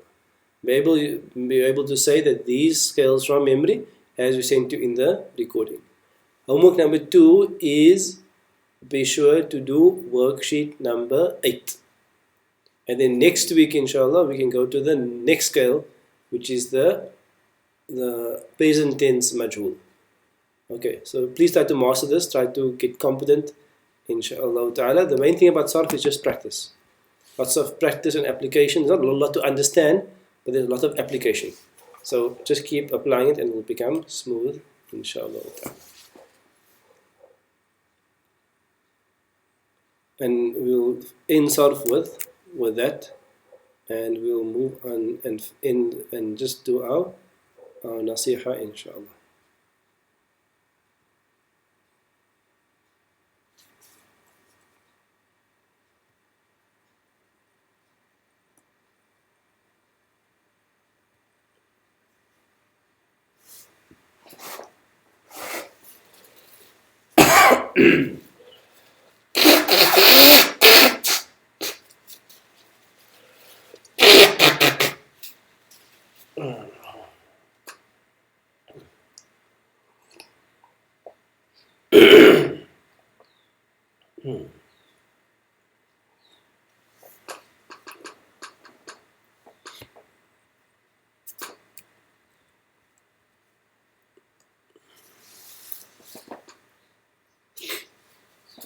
بسم الله الرحمن الرحيم الحمد لله رب العالمين والصلاة والسلام على رسول الله وعلى آله وصحبه من والاه.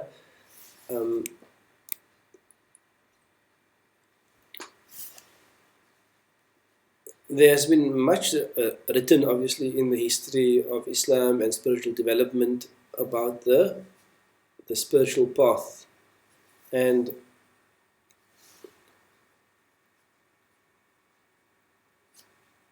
we are all on a journey. We are all on a journey towards Allah. Our whole existence, our being, are all actually rapidly journeying towards Allah. And one of the blessings of the crisis that we're in at the moment is that one becomes aware of how temporary everything is. How everything that we've taken for granted, or many things we've taken for granted, have suddenly become valuable to us, have become treasured to us. And part of Allah's rahmah is that sometimes He gives and sometimes He takes away. And Allah gives so that we may be grateful and appreciative, that we may share with others and help others.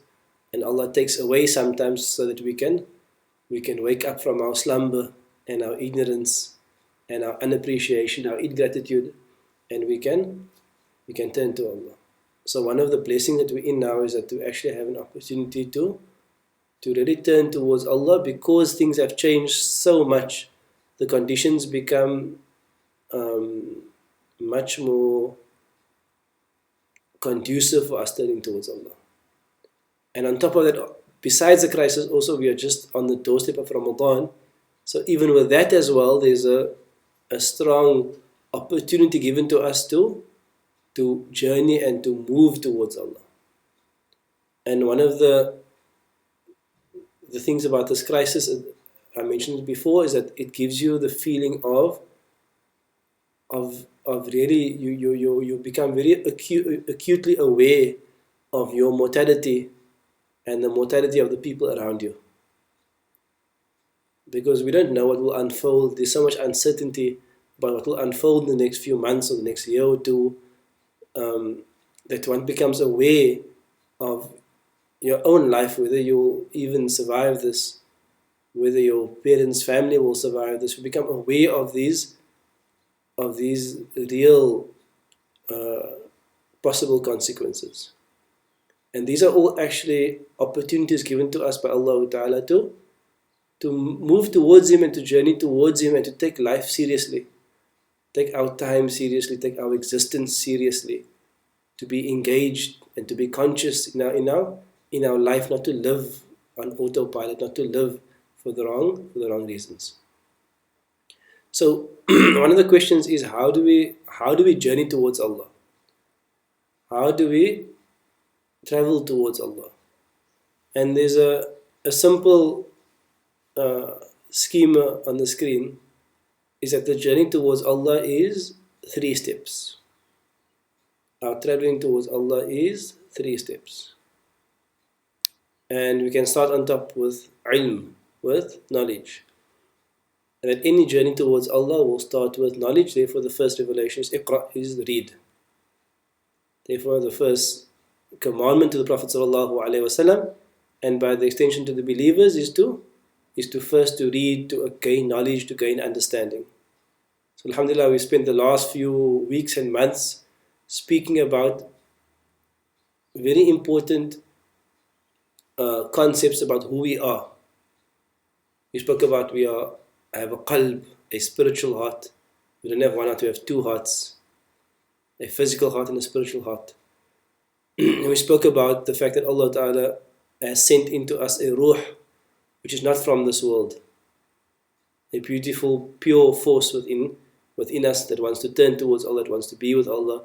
It's part of our fitrah, part of our natural disposition. And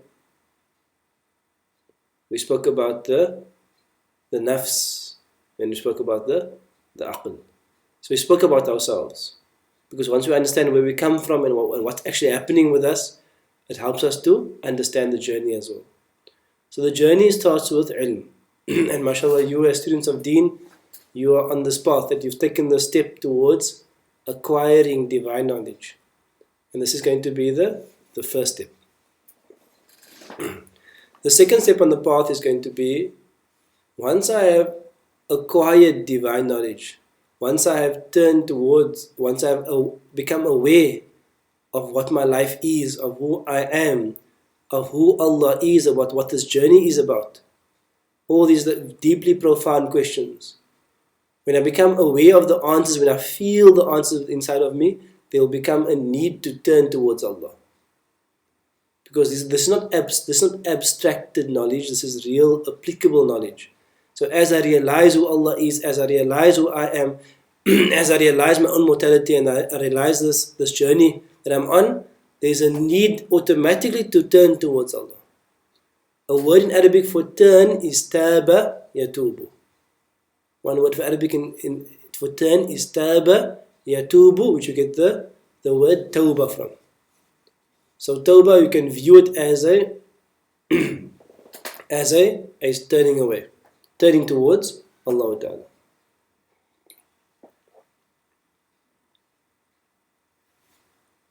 We often translate also tawbah as repentance.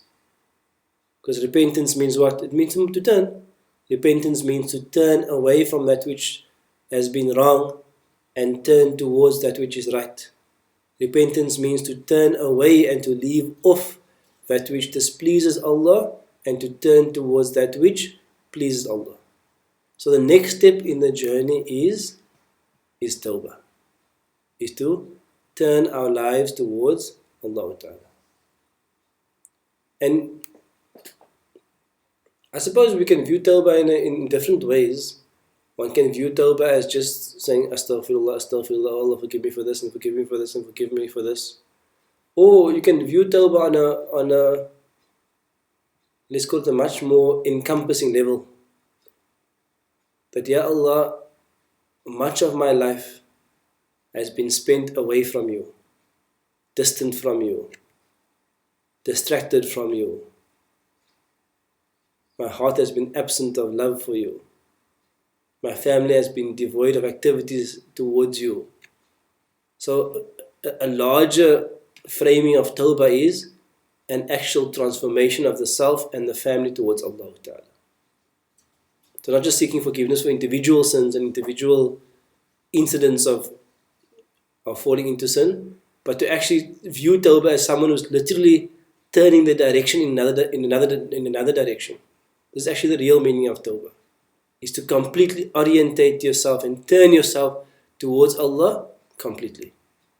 So for many students of the Quran that have come to the Quran in their first year, second year, third year, fourth year, it slowly becomes stronger and stronger, the feeling and the need and the awareness that they have to turn the entire being towards Allah Ta'ala. It's not enough just to kind of be a Muslim in a compartment, that Islam actually pervades everything, and my entire life must be towards Allah. So the second step is to come to that realization and to make that commitment, Ya Allah, I am turning myself towards you. And then the third step is what we call mujahada. And mujahada means to strive. Mujahada means to exert oneself. Mujahada means that you struggle and you walk the path. Because if you can view ilm as knowing what the path is, you can view tawbah as turning towards the path, and you can view mujahada as actually walking the path. So like tawbah is the beginning, where you turn yourself towards the path, and mujahada is the actual walking of the path. And this essentially is the spiritual journey. This is the spiritual journey towards Allah Ta'ala. I want to speak, and this is really one of my favorite hadith about tawbah. Because one of Allah's qualities, and they are contained in the name Ar-Rahman and Ar-Rahim and Al-Ghafur and Al-Ghafar, Al-Wadud, Al-Latif, is that Allah easily accepts people. Allah easily accepts people when they are prepared to turn towards Him. It's one of the beautiful things about Islam. Like especially for an age that we live in, no matter how bad your life is, no matter how much of a history we have, no matter how many things we are struggling with, no matter even if we are still struggling with those things, Allah easily and happily accepts His slaves when they turn towards Him. Allah doesn't hold a grudge against you. Yes, but. No. If you are prepared to turn towards Allah, Allah is prepared to forgive everything. And that's like an amazing message. That's an amazing message because everybody in every single moment has a chance to start over. So whether you're sitting at home and you're 40 years old or 50 years old or 70 years old and your whole life has been wasted in sin, if someone is prepared to turn towards Allah, he is happily willing to receive that person and completely wipe that person's record clean. Can there be a more hopeful thing than this? The fact that Allah has this love for us, He wants to accept us despite ourselves. And there's a beautiful hadith, really, it's one of my favorite hadith. With the Prophet with the Rawi says, the narrator of the hadith says, Sami'tu Rasulullah sallallahu alayhi wasallam yaqul, that I heard the Prophet of Allah sallallahu alayhi wasallam say, and the Prophet of Allah Muhammad sallallahu alayhi wasallam said, قال الله, that Allah said. So the hadith Qudsi. Ya ibn Adam, Ya ibn Adam, Ya ibn Adam, O child of Adam. Let me just listen to the words of this hadith.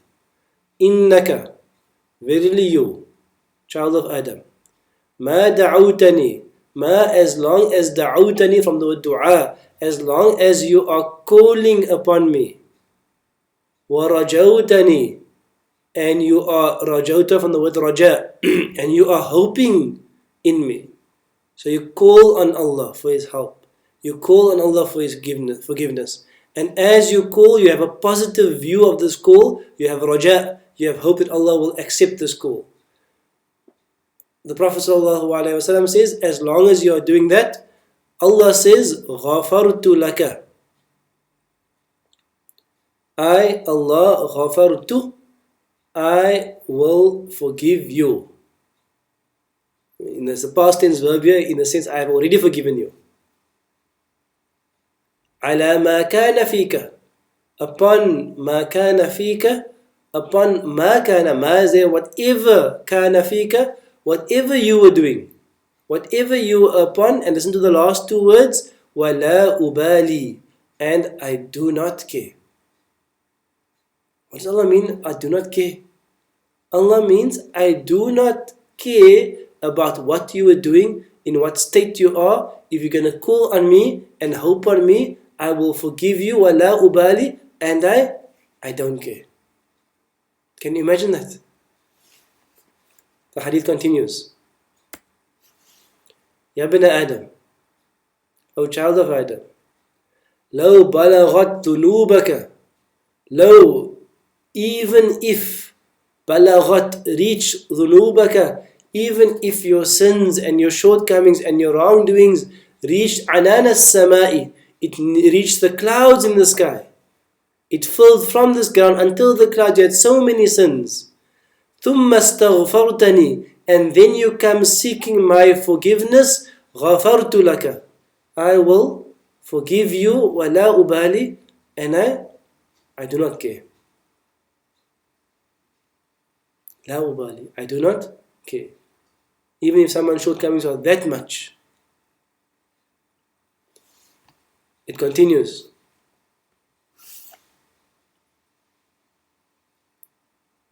Is Allah speaking this? Allah speaking to us on the tongue of the Prophet sallallahu alaihi wasallam. Ya bina Adam, O child of Adam, innaka, verily you, law ataytani bi qurabil ardi khataya. If you came to me with qurabil ardi, if you came to me with the fill of this earth, this entire earth, this entire land was filled with your khataya, with your sins. ثُمَّ لَقِيتَنِي, and then you meet me. You meet me, Allah. لَا تُشْرِكْ بِي شَيْئًا, not associating anything with me. You meet me solely wanting me, solely believing in me, solely hoping in me, solely calling upon me.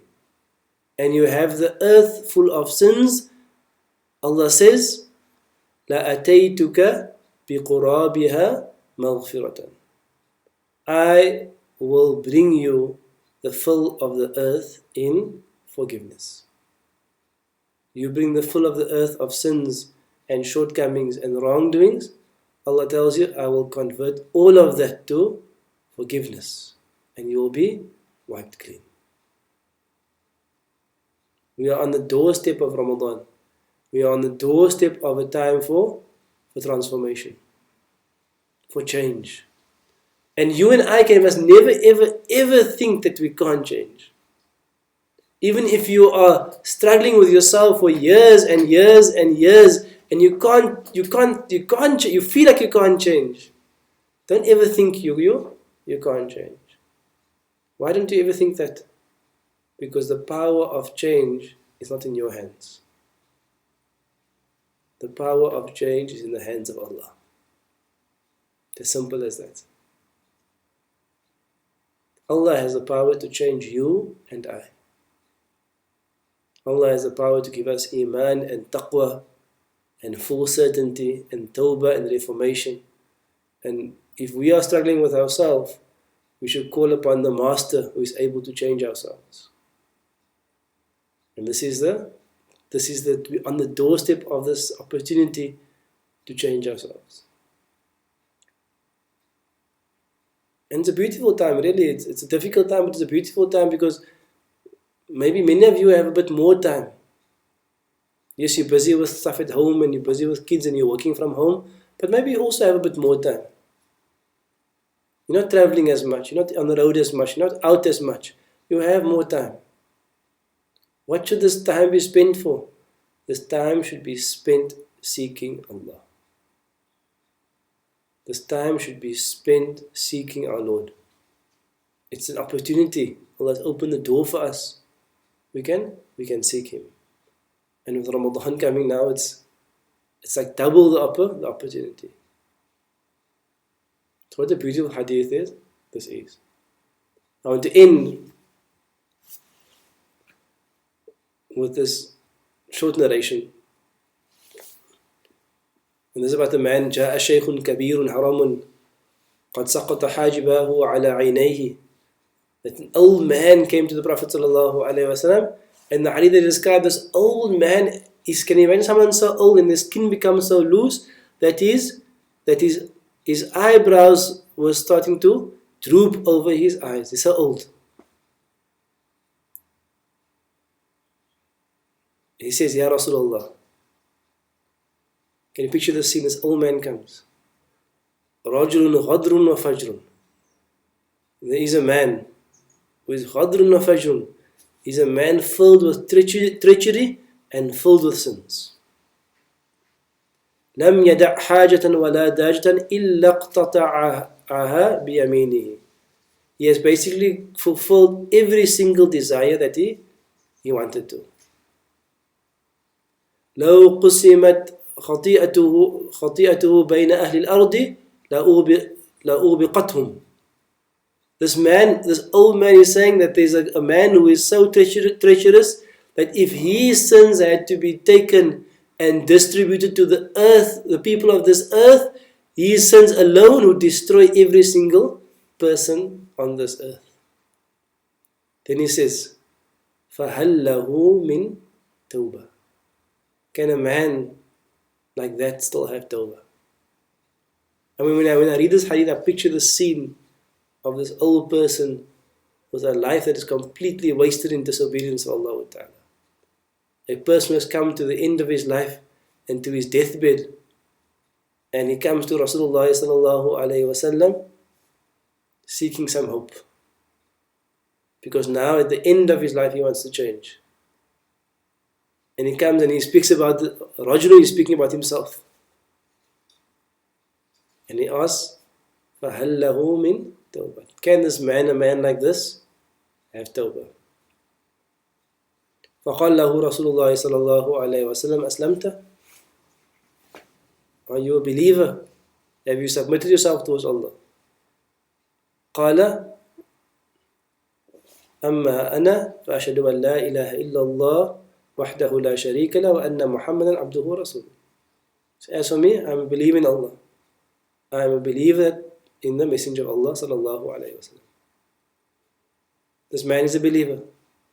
فقال النبي صلى الله عليه وسلم, listen to this part, فإن الله غافر لك ما كنت كذلك. Verily Allah, He will forgive whatever you were doing. وَمُبَدِّلُ سَيِّئَاتِكَ حَسَنَاتٍ. And Allah will take all your sayyat and Allah will convert it. All your sins, all your evil doings that you thought will destroy every person on this earth, Allah will take each one of them and Allah will convert them to good deeds. How much more do we want? If Allah is prepared from our tawbah to take all our sins, and even out of His love and His mercy is able to convert your sin, our disgraceful, despicable sins, Allah can take that and convert it to something which is blessed and beautiful. فقال يا رسول الله وغدراتي وفجراتي. What you mean all my treachery, all my sins? قال وغدراتك وفجراتك. Yes, all your sins and all your treachery. This man was so happy. فولى الرجل يهلل ويكبر. Then this man turned away, shouting out, calling out, لا إله إلا الله, Allahu Akbar. Because he received this news from Rasulullah sallallahu alayhi wa sallam. So don't waste the opportunity. I'm reminding myself and all of us, don't waste the opportunity. We might meet Allah soon. We might meet Allah in a few days. We might meet Allah in a month's time. We may not see Ramadan. We may not even see Eid. We don't know. We never know about our mortality. It is time to turn to Allah. If we can't awaken now, when are we going to awaken? If we can't change our lives now, in these conditions, when will we change our life? What are we waiting for? Is the pleasure of turning away from Allah so great we are able to deny ourselves eternal salvation? It's time to seriously take ourselves into account. And the journey towards Allah is a journey of happiness also, and contentment, and joy, and peace, and tranquility, and love. It's not a path of difficulty and dryness and unhappiness. The path to Allah is the beautiful path. The path away from Allah is the path of misery, in this world and the next. So I make dua that Allah will give us the awareness for all of us to make tawbah. We should make a serious tawbah in the next few days before Ramadan. Don't enter Ramadan without tawbah. Don't enter Ramadan without a serious tawbah. And even if you feel hopeless in yourself, ask Allah, with the blessings of this Ramadan, you change me, Ya Allah Ta'ala. So may Allah will accept you and I into His rahmah. Allah will accept us despite all our shortcomings and despite all the things we do wrong, all our ignorance, all the personal struggles we have. Allah will still accept us. Why? Because He is Ar-Rahman Ar-Rahim. He is Al-Ghafur. And He may gaze upon all of us who are still, alhamdulillah, you are trying to study the book of Allah Ta'ala, even though you might be struggling. Allah will turn to all of you and all of us and just say, these are my slaves. They are imperfect because I am perfect. I am the only one who is truly perfect. But they are trying, and Allah will accept us all. May Allah accept you all. May Allah bless and protect all of your families, inshallah ta'ala. Be aware of the times we live in. Don't be in a state of heedlessness in these times. Whatever you do, don't be in a state of heedlessness in these times. These times are doors where Allah's rahmah is open. It's time for you to make a change. And maybe I'll speak about it in the future lesson, inshallah, but part of tawbah is also mending your relations around you. So I'll only see you after Ramadan starts. So before Ramadan, as part of your tawbah, if you have anything between yourself and a family member, between yourself and a neighbor, between yourself and a parent, please try to sort it out before Ramadan. Seek their forgiveness, send them a gift if you can, or give them a call at least. But try to mend your relations before Ramadan as part of your tawbah towards Allah Ta'ala. If people have wronged you, we have wronged Allah, and He is prepared to forgive us and accept us. Let us forgive and accept those people who have wronged us as well. And let us say, Alhamdulillah, may Allah forgive you and may Allah reward me for my sabr, and you mend the relationship, inshallah. Don't enter Ramadan with all this baggage. Leave the baggage out before the doors of Ramadan and enter the doors of Ramadan light and free, inshallah ta'ala. Wassalamu alaikum wa rahmatullahi wa barakatuh. We'll continue in about 2 minutes, inshallah. We'll have a short break.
Okay, Bismillah ar-Rahman ar-Rahim, alhamdulillahi rabbil alameen, wa salatu wa salamu ala rasulillah wa ala alihi wa sahbihi wa man wala.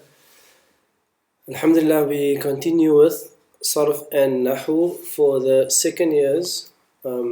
Actually, this first years you can stick around inshallah, because what we're doing today, you sort of did already.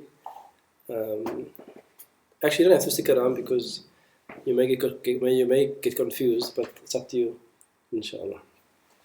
So for our second, third, fourth Dawra year students, we'll start with Nahu first. Let's start Nahu first, and then we'll do Sarf. Oh, no, actually stick to the timetable as is, in case people are tuning in for a certain section. So we'll do Sarf first. We'll do Sarf first actually, and we'll do Nahu second, inshallah, in case people are coming for a specific lesson. So let's go to our folder. And in week 3, Sarf number 2, what we have is, in Sarf, last week's lesson, let me actually put it both there quickly.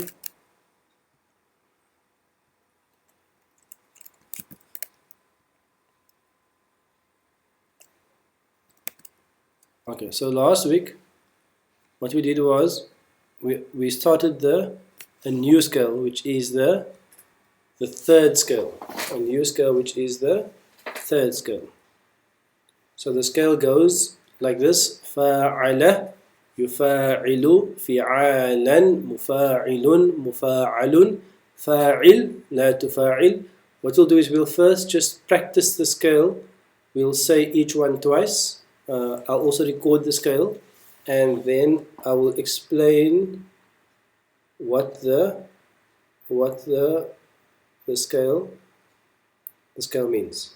So Bismillah, we'll just say each one twice if you can. For the master we'll only use fi'alan, and then we will carry on from there inshallah. So scale number 3, fa'ala. فَعَلَ يُفَاعِلُ فِعَالًا مُفَاعِلٌ مُفَاعَلٌ فَاعِل لَا تُفَاعِل. فَعَلَ يُفَاعِلُ فِعَالًا مُفَاعِلٌ مُفَاعَلٌ فَاعِل لَا تُفَاعِل. جاهد يجاهد جهادا مجاهد مجاهد جاهد لا تجاهد. جاهد يجاهد جهادا مجاهد مجاهد جاهد لا تجاهد.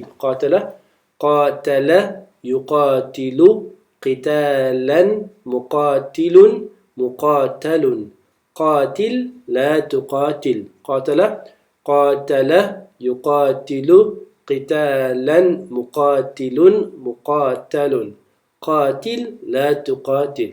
حافظ يحافظ حفاظا محافظ محافظ حافظ لا تحافظ. حافظ يحافظ حفاظا محافظ محافظ حافظ لا تحافظ. هاجر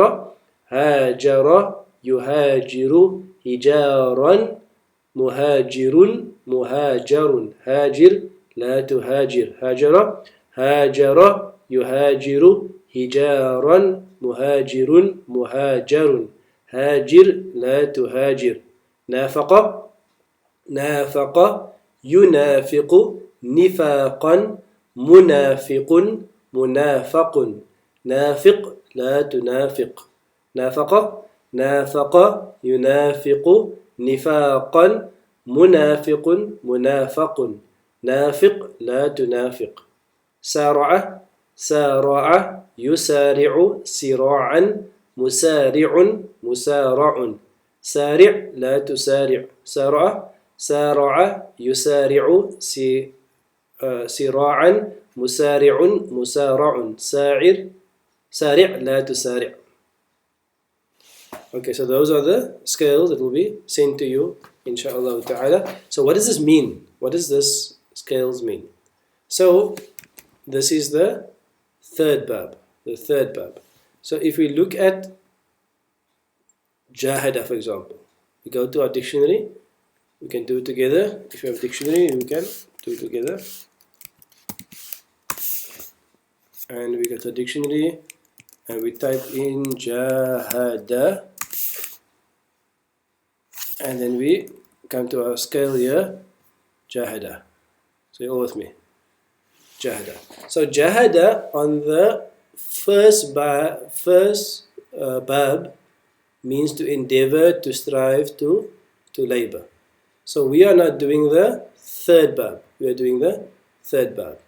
So on the third bab, Jahada means also to endeavor, to strive, or to fight as well. To fight. So Jahada means to endeavor. Sorry, what am I doing now? Yes, Jahada means to endeavor and to strive and to fight, to wage a holy war. So let's say the word strive. So Jahada means he strove. Yujahidu means what? He is striving. Then the masdar is what? The word you all know is jihad. Jahada, yujahidu, the masdar is jihadan. So jihadan means striving or fighting or exerting oneself. The one who fights or exerts or strives is called what? A mujahid. A mujahid is the one who fights and exerts themselves. The one who is fought or that which is striven against is called the mujahid. Mujahid. The amr is jahid, fight, strive. Nahi is la tujahid. Don't fight, don't strive. Okay. Next one. You all with me? I wonder who's here.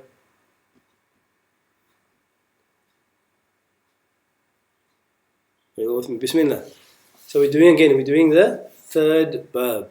Qatala. The word qatala.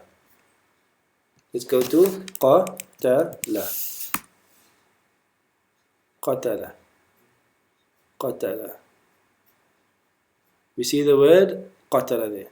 Qatala on the first bab means to kill, to slay, to murder, to assassinate, to mitigate, alleviate many things. They said to kill, to slay, to murder.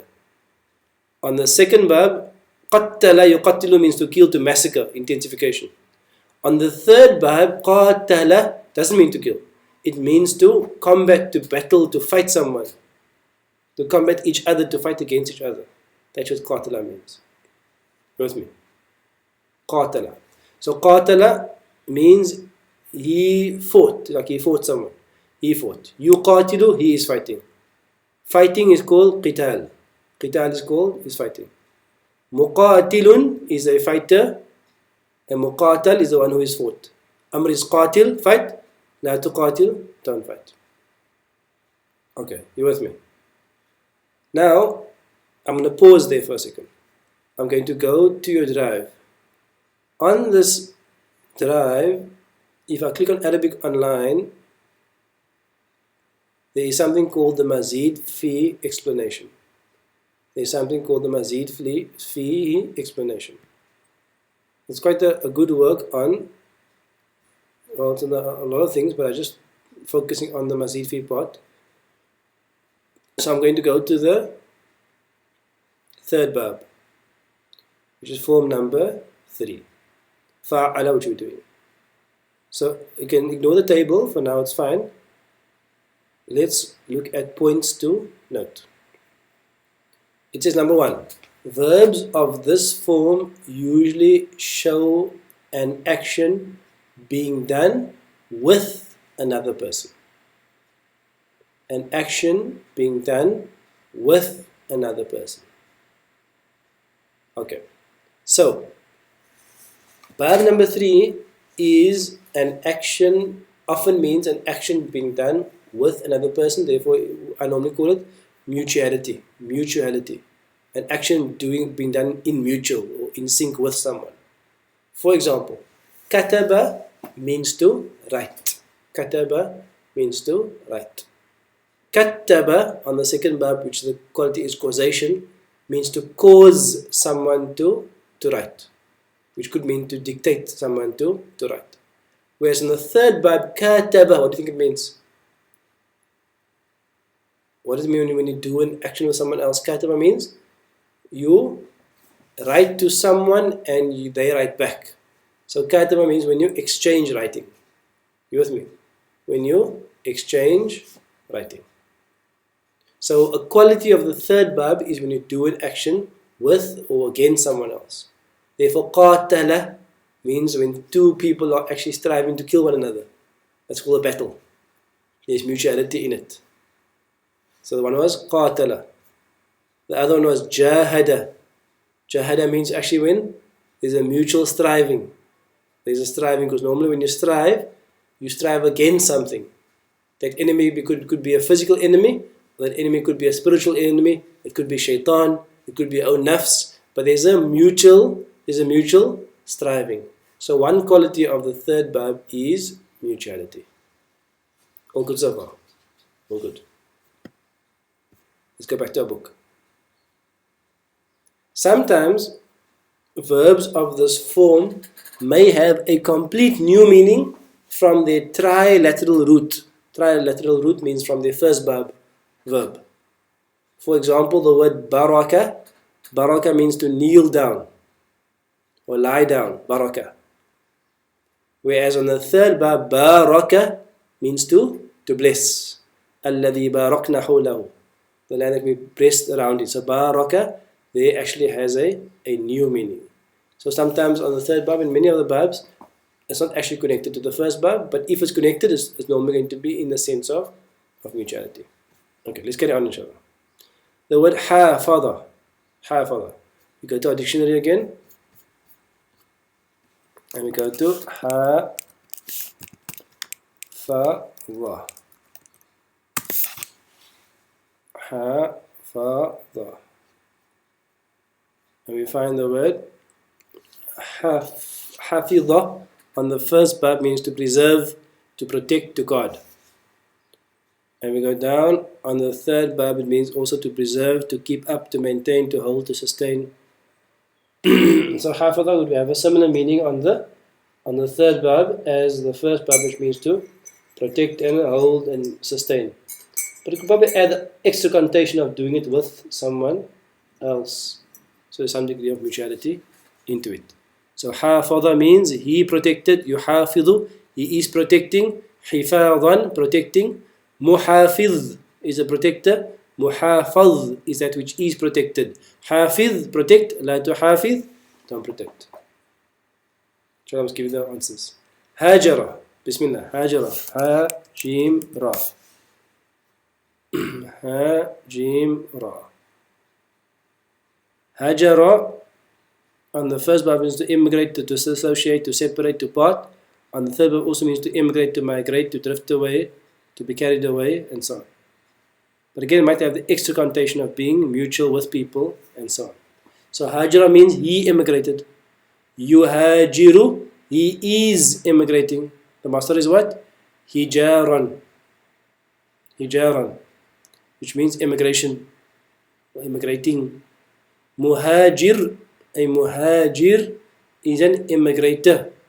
A muhajar is perhaps that which they immigrated from. Hajir, amr, immigrate. La tuhajir, la, don't immigrate. Nafaqa, bismillah. Nafaqa. Nafaqa. And nafaqa, interesting words. Nafaqa means to sell well, to find a market for your merchandise, to be a brisk, active market. Nafaqa. Whereas on the third verb, nafaqa also means to be used up. Be used up. Because when you give nafaqa, then your money gets used up.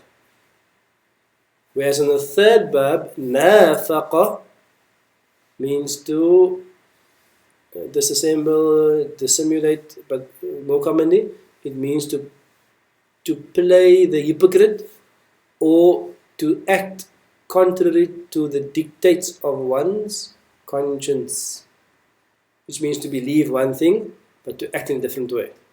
That's what hypocrisy effectively is. So nafaqa means to be a hypocrite or to display hypocrisy. So nafaqa, he showed hypocrisy. Yunafiqu, he is showing hypocrisy. Nifaq means hypocrisy. Munafiq is the hypocrite, the one who shows the hypocrisy. Munafiq, it's difficult sometimes, but let's say it's that which he shows hypocrisy about. Nafiq, show hypocrisy. La tunafiq, don't show hypocrisy. And I mentioned the previous lesson, but I'll just mention again here. Can you see the word nafaq there in the dictionary? Nafaq, which means a tunnel or underground passage or a subway shaft. Because nafaq has an entrance point and an exit point. And therefore a munafiq is someone who has basically 2 points. He has 2 faces. Well, the one group is by this side, and by the other group he is on the other side. You with me? That's a munafiq.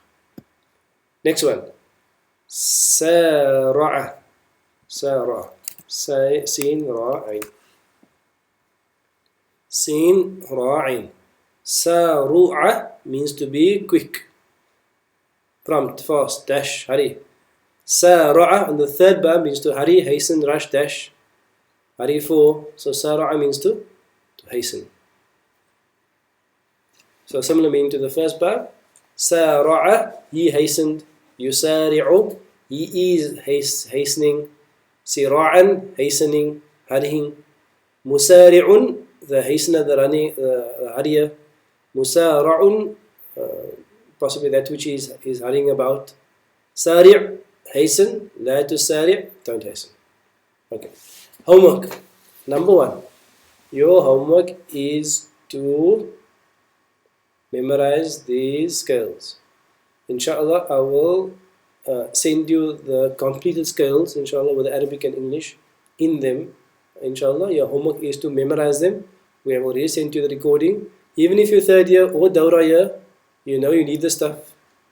You know you need to memorize your scales. So Bismillah, Allah is giving you another opportunity now. Start memorizing and saying the scales smoothly. Number 2, in your Surah number 2, there is a scale number 3, Mazid Fihi, from the Quran. Mazid Fihi from the Quran. And again, there's no verse number.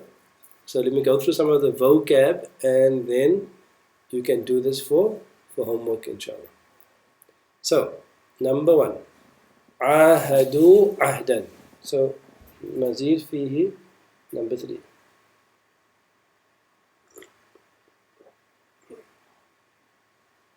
Maybe you can get a pen and paper, and you can just write 1, 2, 3, 4, 5, 6, because you can write the English word next to it.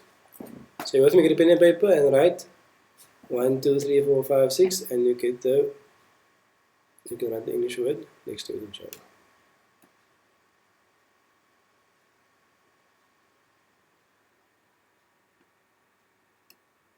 Okay, so number 1, Ahadu Ahdan. The word Ahd is a promise. So Ahadu means to make a promise. Number 2, Waqatilu fi sa. I'm just giving you vocab for now. Qatilu, you know, qatala means to fight. Number 3, yuqatiluna means to fight. 4, qatala, fight. Hajra means, number 5, to immigrate. Number 6, jahadu fi sabilillah. Jahadu, you know. Hafadu, you know. Yuhasibukum. Okay, number 7, hafidu ala salawat. Salawat just means prayers, right? Number 7, number 6 is number 7. Salawat means prayers. Number 8, yuhasibukum bihillah. You can look it up, inshallah. Number 9, you can find. I'm going to leave all the ones for you to look up. I'm just giving you the other ones you don't know. Yusari'una fil khayrat. Khayrat. Excuse me 1 second.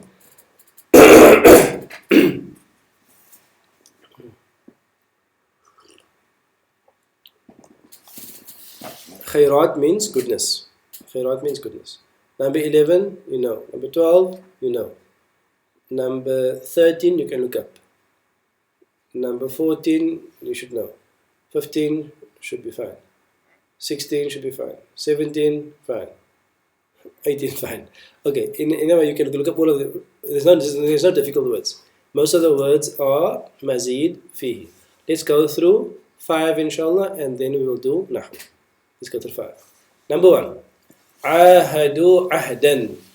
So you can tell me. عاهدوا. What is it? فعل ماضي, مضاري, مصدر, أمر. What is it? عاهدوا. I'll wait for your answer.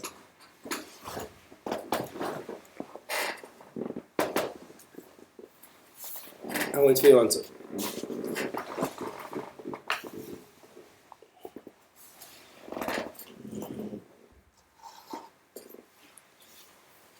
What is it? What is it? ماضي, مضاري, أمر. What is it? We know it's that verb. So the answer is it's a فعل ماضي. So عاهدوا is a فعل ماضي from the word عاهد. عاهد. If I go down, عاهد, عاهد, عاهدوا. عاهدوا is the they 3 plus males or they mixed group is a فعل ماضي. So عاهدوا means to take a. Just look it up, inshallah. Just look it up. It's good to look up these words. We know it's a promise. But the word here, ahida, means to know, to attend, and so on.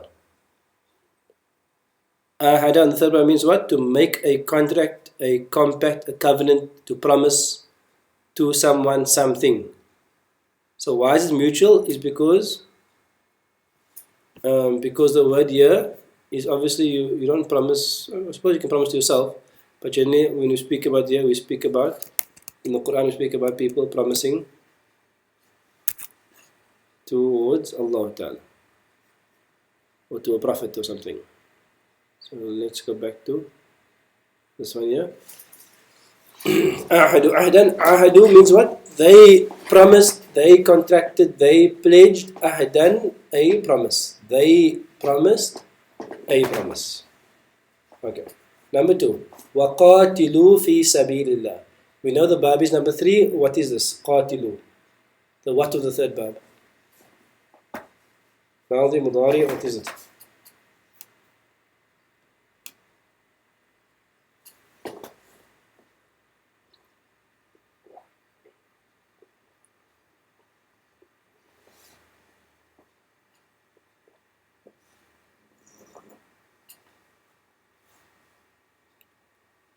قاتلوا, it's قاتلوا.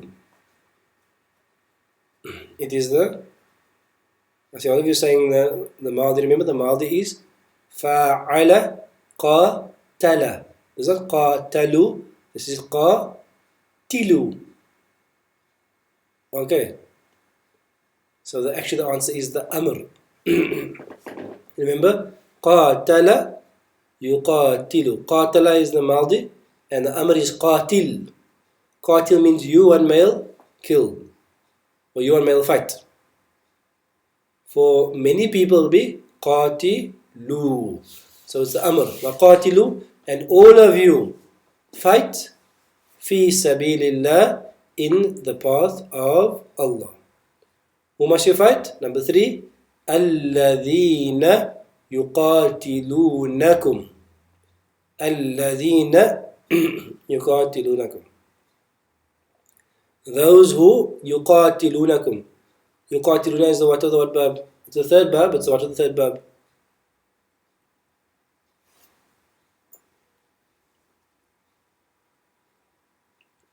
يُقَاتِلُونَكُمْ. يُقَاتِلُونَ. It's going to be the مضارع. مضارع, good. It is the مضارع. قَاتَلَ يُقَاتِلُ. يُقَاتِلُ. يُقَاتِلُ means he is fighting. يُقَاتِلُونَ, they are fighting. يُقَاتِلُونَكُمْ, they are fighting you. It is the مضارع. Next one. لا تقاتلوهم is the what of the third verb? لا تقاتلوهم is the what of the third verb? لا تقاتلوهم. قاتل يقاتل قتالا مقاتل مقاتل قاتل. لا تقاتل is the nahi. لا تقاتل is you one male don't fight. But for many people say لا تقاتلوا, and all of you don't fight. لا تقاتلوهم, and all of you don't fight them. Last one. الذين هاجروا. Hajaru is the what of the word verb?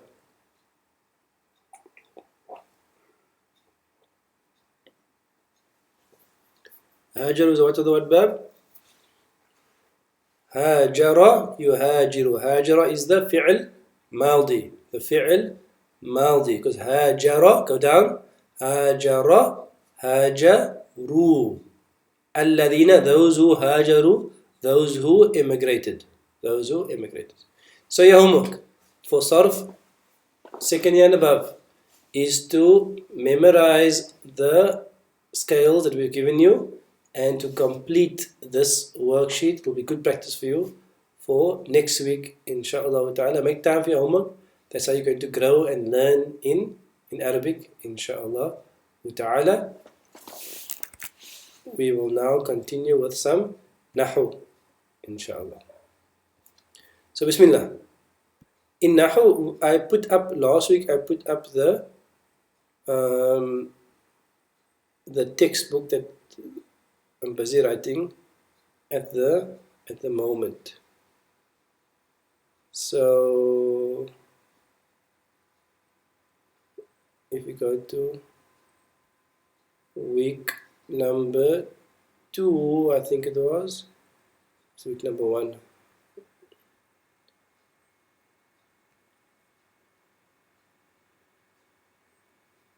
No, week number 2, I think it was. There is the textbook there. So week number 2, last week, you should have the sheet here in front of you. Last week we started the textbook for the second part of Nahu, which make dua will hopefully finish in this lockdown, inshallah. I had to finish Nahu and Sarf textbooks, inshallah, and get them to you after Ramadan, inshallah. So last week we did what is Nahu, and we said that Nahu is a kalam. It is speech that consists of different parts, which is ism, fi'l and harf, and the ism will always be in raf, nasb and jar, and there are different types of ism. Some are single, mufrad, some are muthanna, some are sound male plural, sound feminine plural, broken plural. Asma al-khamsa was new from last week. Then those are all the ones who can change in raf, nasb and jar. Then the ones who can't, who can semi-change, is called semi-declinable or ghayru munsarifin. They can't really change well, and they can't take a tanween and they can't take a kasra. And we did mabni. That's what we did last week, inshallah. So hopefully you have all this in front of you, with you. So let's carry on here. Then we come to raf'un. So the way a traditional Nahu book is structured, they normally speak about, like Al-Ajrumiyya, they'll speak about the signs of the hal, which we did in the previous table. Then the Nahu book will normally start speaking about all the stuff in raf, all the stuff in nasb, all the stuff in jar, and then the tawabi' and then the followers. So bismillah.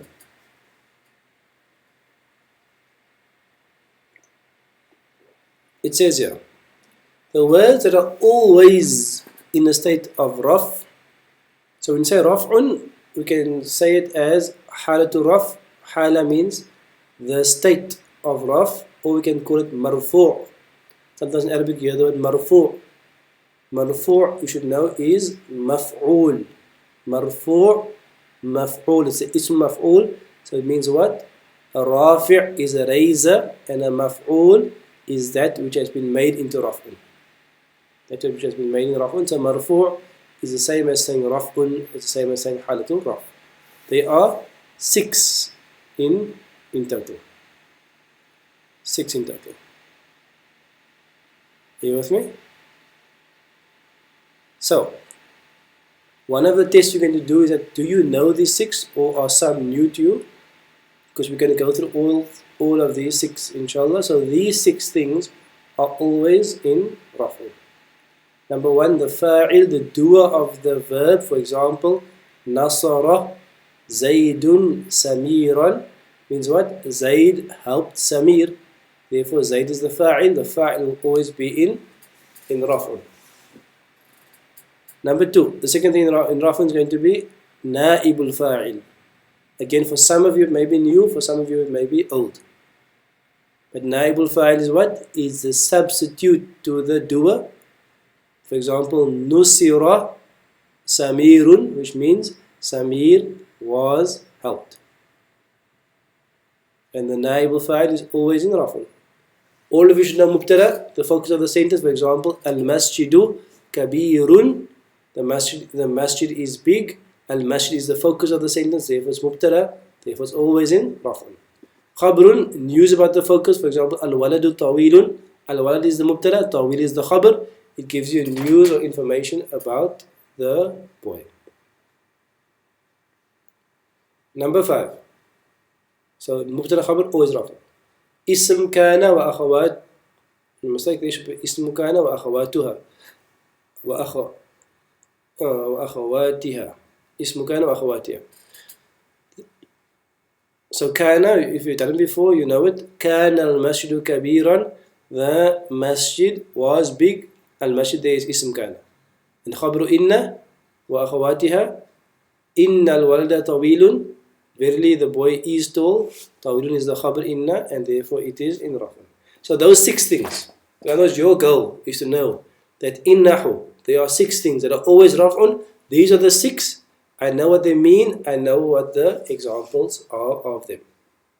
Okay. So now we're going to proceed and go through each one of the 6, inshallah ta'ala. Number 1, al-fa'il, the doer of the verb. It says every active ma'loom verb.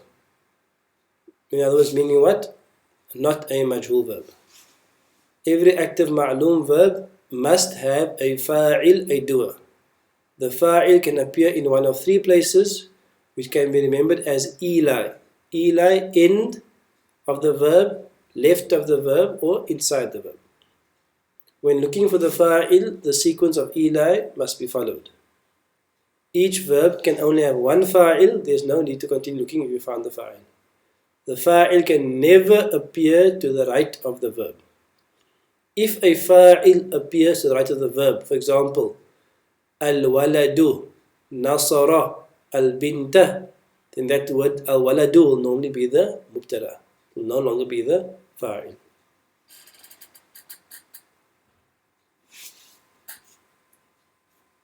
Okay, someone says a mistake here. Yes, there's a mistake here, number 6. Good, Shukam putting it out. Sister, brother Ramzay, is that there should be the news here about inna, not the focus of inna. The news about inna, not the focus of inna, because the khabru inna. That's a mistake here, I must correct it, inshallah. It was a part of proofreading. If the word to the left of the verb is mabniyun, like alladhi can't change, ma can't change, then you can't see the raf'un state, but it will always be implied. Always be implied. Okay. There's a clarity exercise which I think you can do on your own, inshallah. It says, refer to the past tense and present tense scales. Identify which verbs have the doer at the end and who it refers to. Actually, we can do it now. If you went here for Sarf this morning, for first year Sarf, we can do it now, inshallah, quickly.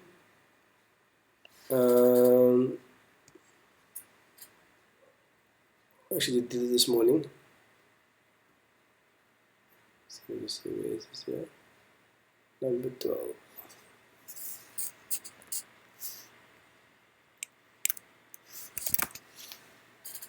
Okay. I'm going to delete all this ink over here. Okay, so if I look at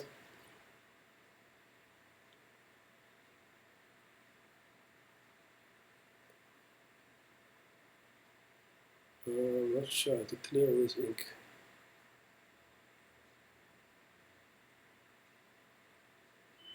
Okay, doesn't matter, inshallah. Bismillah. If I look at the past tense scale, fa'ala, fa'alu, fa'alat, fa'alna, fa'alta, fa'altum, fa'alti, fa'altunna, fa'altu, fa'alna. If I'm focusing on where the fa'il is, are you with me?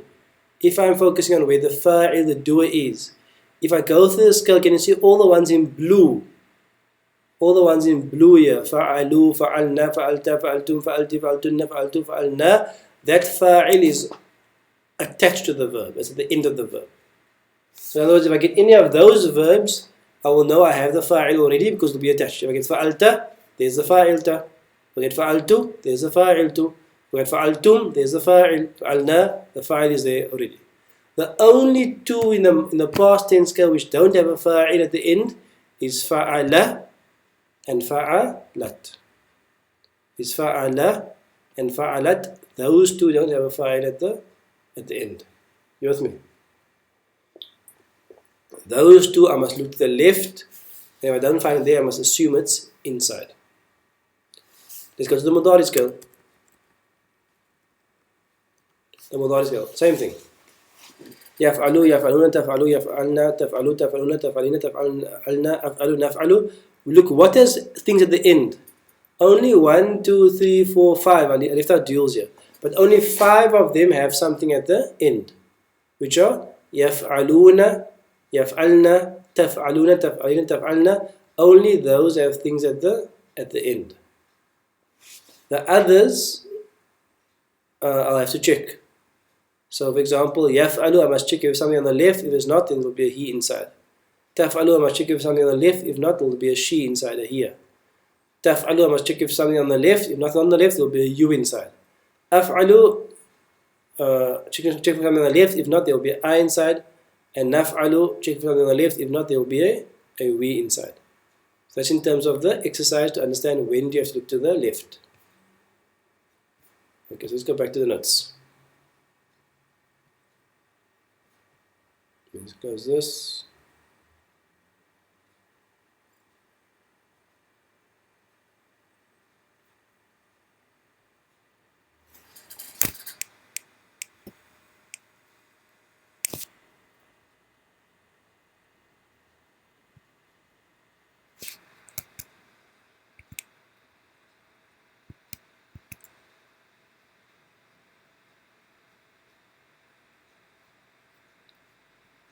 Okay. So that's basically, we're doing first the basic fa'il. So what I've done is I've done an exercise here. There's an exercise here which you, if you haven't done it before, you can do it for homework, inshallah. For homework you can do this exercise, and this exercise is simply just translation. But what's different about the exercise is I've used mazid fi verbs, the same principle, just for some different flavor. So for example, نزل الكتاب بالحق. نزل الكتاب بالحق. You must check where is the fa'il, where is the maf'ul bihi, and translate. So نزل means what? نزل means what? Sent down. I'm looking for the fa'il, I look at the end. Remember, these are the ones that have nothing at the end. So I look left, I see nothing there. So it must be inside. So نزل means what? He sent down. Al-kitaba, that's the maf'ul bihi, the book, بالحق, with truth. So the fa'il is the he inside, and kitab is the maf'ul bihi. Number 2. نزلنا عليك كتابا. نزلنا, you can see the نزلنا is one of those where there's a na attached, so I find the fa'il immediately. We is the fa'il, na is the fa'il, we send down عليك upon you, kitaban maf'ulun bihi. Number 3. أسلم وجهه لله. أسلم وجهه لله. أسلم is a verb which means to, fourth verb means to submit. If I go, okay, sorry for the, I just realized now that the second years haven't done the fourth verb yet. So let me just say, Aslama means submitted. It's a verb which means submitted. Anzala is a verb, number 5, which means sent down. And number 6, Anzala means sent down. So that's going to be new for you. Number 7. Oh, there's lots of verbs I haven't done yet here. Okay. So for the second years, mashallah, what you can do is do the ones that you know. So for the second years, you can do 1 to 6. And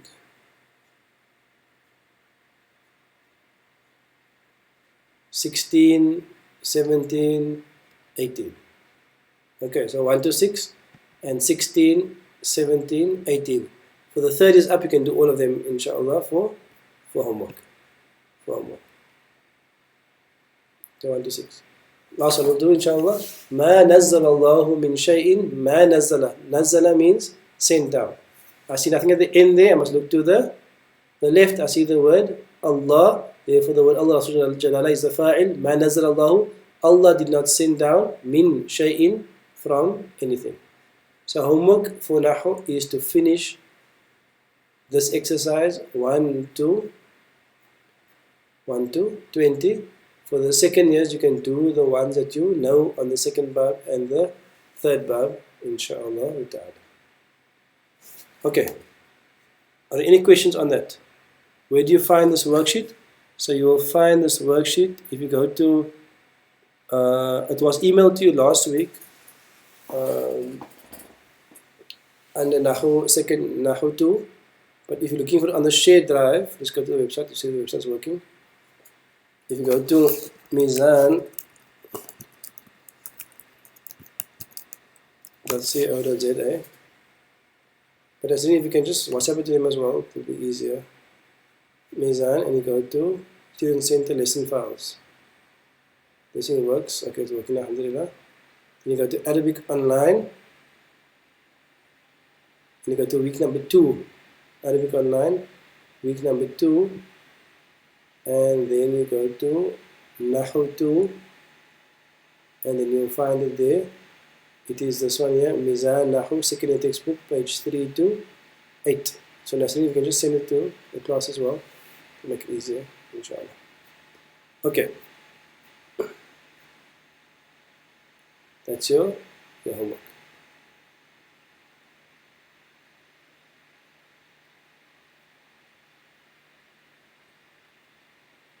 And now, if we go to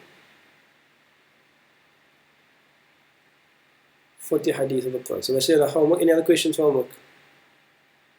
Everybody okay? Give me a thumbs up if you're okay, or all good, or something. Some feedback.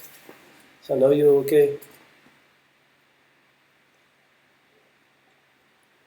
I feel like I'm speaking to myself like for 4 hours here. Alhamdulillah. We definitely missed the classes.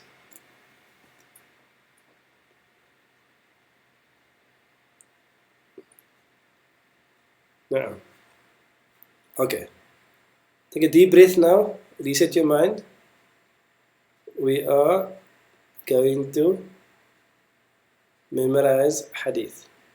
We're going to memorize Hadith. I'm not going to spend a lot of time on the old work. I'm going to go quickly through it. We're going to say each one once in, once out. Okay with me? So we're going to go. Your job is to memorize. Okay? Once in, once out. So number 1. Bismillah ar-Rahman ar-Rahim. Al-Hadith al-Awwal. The first hadith. All together from the text. خيركم من تعلم القرآن وعلمه. All together from the text. خيركم من تعلم القرآن وعلمه. Now once from memory. خيركم من تعلم القرآن وعلمه. Okay. Number 2. From the text. من قرأ حرفا من كتاب الله فله به حسنة والحسنة بعشر أمثالها لا أقول ألف لام حرف ولكن ألف حرف ولام حرف وميم حرف. All together from the text. From the text to read it and read it out loud so that you're able to hear yourself. And read it with that confidence, inshallah. من قرأ حرفا من كتاب الله فله به حسنة والحسنة بعشر أمثالها لا أقول ألف لام حرف ولكن ألف حرف ولام حرف وميم حرف. Now you put the text away and you can look at me and then you tell me, you do some memory inshallah. من قرأ حرفا من كتاب الله فله به حسنة والحسنة بعشر أمثالها لا أقول ألف لام ميم حرف ولكن ألف حرف ولام حرف وميم حرف. Okay. Hadith number 3. إن الله يرفع بهذا الكتاب أقواما ويضع به آخرين. From the text together. إن الله يرفع بهذا الكتاب أقواما ويضع به آخرين. From memory, put it away. إن الله يرفع بهذا الكتاب أقواما ويضع به آخرين. Next hadith, hadith number 4. From the text together inshallah. من شغله القرآن وذكري عن مسألتي أعطيته أفضل ما أعطي السائلين وفضل كلام الله على سائر الكلام كفضل الله على خلقه. From memory together. من شغله القرآن وذكري عن مسألتي أعطيته أفضل ما أعطي السائلين وفضل كلام الله على سائر الكلام كفضل الله على خلقه. Okay. Hadith number 5 is a long one. We read it once from the text, one from memory. Remember the fruits go. First udrujja, then tamr, then rayhana, and then handala. So from the text together inshallah. مثل المؤمن الذي يقرأ القرآن كمثل الأترجة ريحها طيب وطعمها طيب ومثل المؤمن الذي لا يقرأ القرآن كمثل التمرة لا ريح لها وطعمها حلو ومثل المنافق الذي يقرأ القرآن كمثل الريحانة ريحها طيب وطعمها مر ومثل المنافق الذي لا يقرأ القرآن كمثل الحنظلة ليس لها ريح وطعمها مر. Okay. The translation at the beginning, at the footnote of the page. Okay, Bismillah. This is a bit of a long one, so we'll see how it goes inshallah. So Bismillah. From memory. مثل المؤمن الذي يقرأ القرآن كمثل الأترجة ريحها طيب وطعمها طيب ومثل المؤمن الذي لا يقرأ القرآن كمثل التمرة لا ريح لها وطعمها حلو ومثل المنافق الذي يقرأ القرآن مثل الريحانة ريحها طيب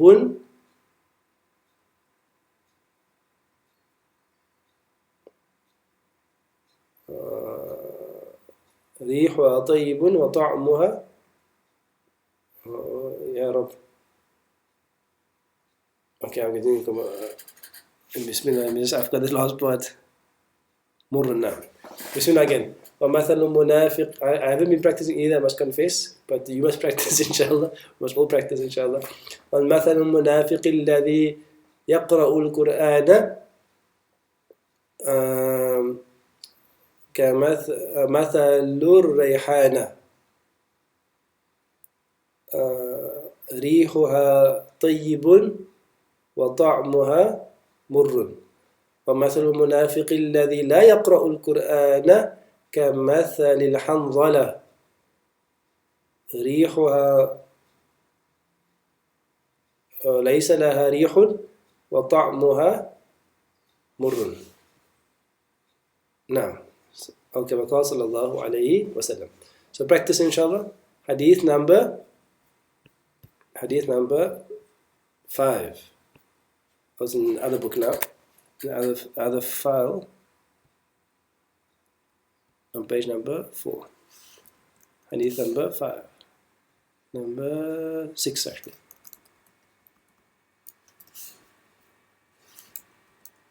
This also gives appreciation for what the muhaddithun did.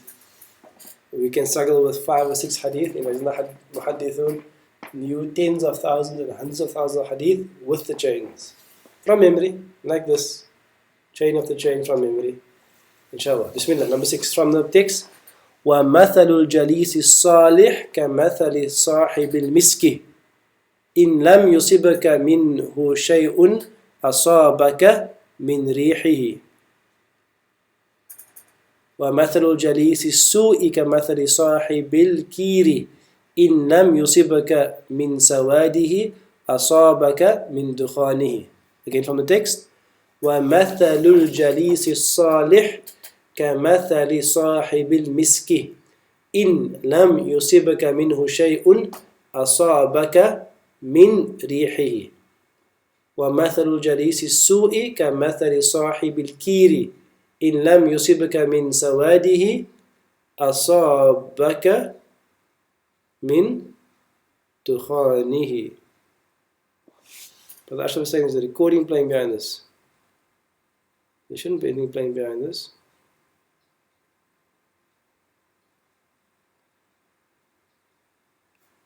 Now, Bismillah. From memory. وَمَثَلُ الْجَلِيسِ الصَّالِحِ كَمَثَلِ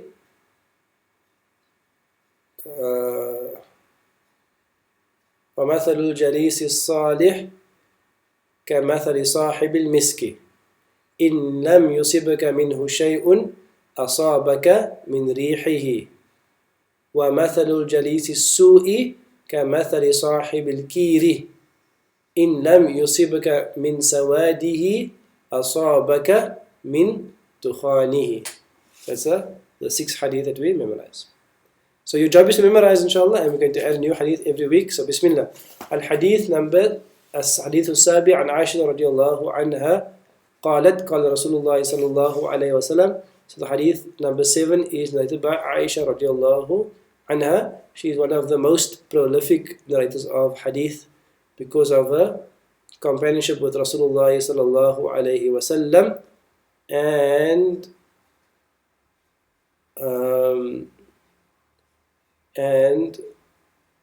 because she lived for a long time after Rasulullah sallam passed away, so she had many years to transmit her hadith, and she's considered to be amongst the foremost, if not the foremost scholar of the Sahaba. So she narrates from the Prophet sallallahu alaihi wasallam, "Al-Mahiru bil-Qur'ani ma'as-safaratil kiramil barara, والذي يقرأ القرآن ويتتعتع فيه وهو عليه شاق له أجران." Ready? Are you ready? You can't say you're going to give up before you even start. Okay, so we must again make the niyyah and memorize the hadith. Even if you're going to forget afterwards, just make the niyyah to memorize the hadith now in this book. Now in this moment. Sister Layla, this hadith are from a different collection. So some will be shared with Riyadh al-Salihin and some will not be shared with Riyadh al-Salihin. In other words, they will appear, some will appear and some won't appear. So next one, Al-Mahiru. Al-Mahiru means someone who is proficient and someone who is skilled. From the word Mahara. You can see Mahir is on the scale of Fa'il. It's the doer. It's the one that has proficiency and the one that has skill. So the Prophet ﷺ is saying Al-Mahiru, which is the Mubtada, bil-Qur'an. The Mahir be with the Qur'an, the one that is skilled in the Qur'an. In other words, the one who is able to read it proficiently, who understands it well, who knows its qira'at, who is a skilled person in the Qur'an. That is the Mubtada part. What about the Khabar? What's the news about them? That the Ma'ir with the Quran, the Khabar is, they will be Ma'as Safaratil Kiramil Barara. That's the Khabar part. That's the Khabar part. So the Ma'a, I'm blocking this text here. The Ma'a means with. The Ma'a is actually a dharf. If you know what a dharf is, it's a preposition of place. But we'll come to it inshallah. That person is with as-safara. So safara is the plural of safir. Safir. Like katib is what? Katib is what? A writer. Kataba means he wrote. Katib is a writer. The plural of katib is kataba. The plural of katib. Lots of katibs, writers, are called kataba. Lots of safirs are called safara. Safara. So normally we know safir to mean to travel. And this refers actually specifically to a group of angels who record deeds. Like you have angels who record deeds. They keep the books up to date, the book of deeds up to date. These are the safara. So the one who is a mahir bil Quran will be with the safara. These angels who record deeds. Al-kiram. Al-kiram means like noble, honorable. And al-barara means those who are good and those who are obedient.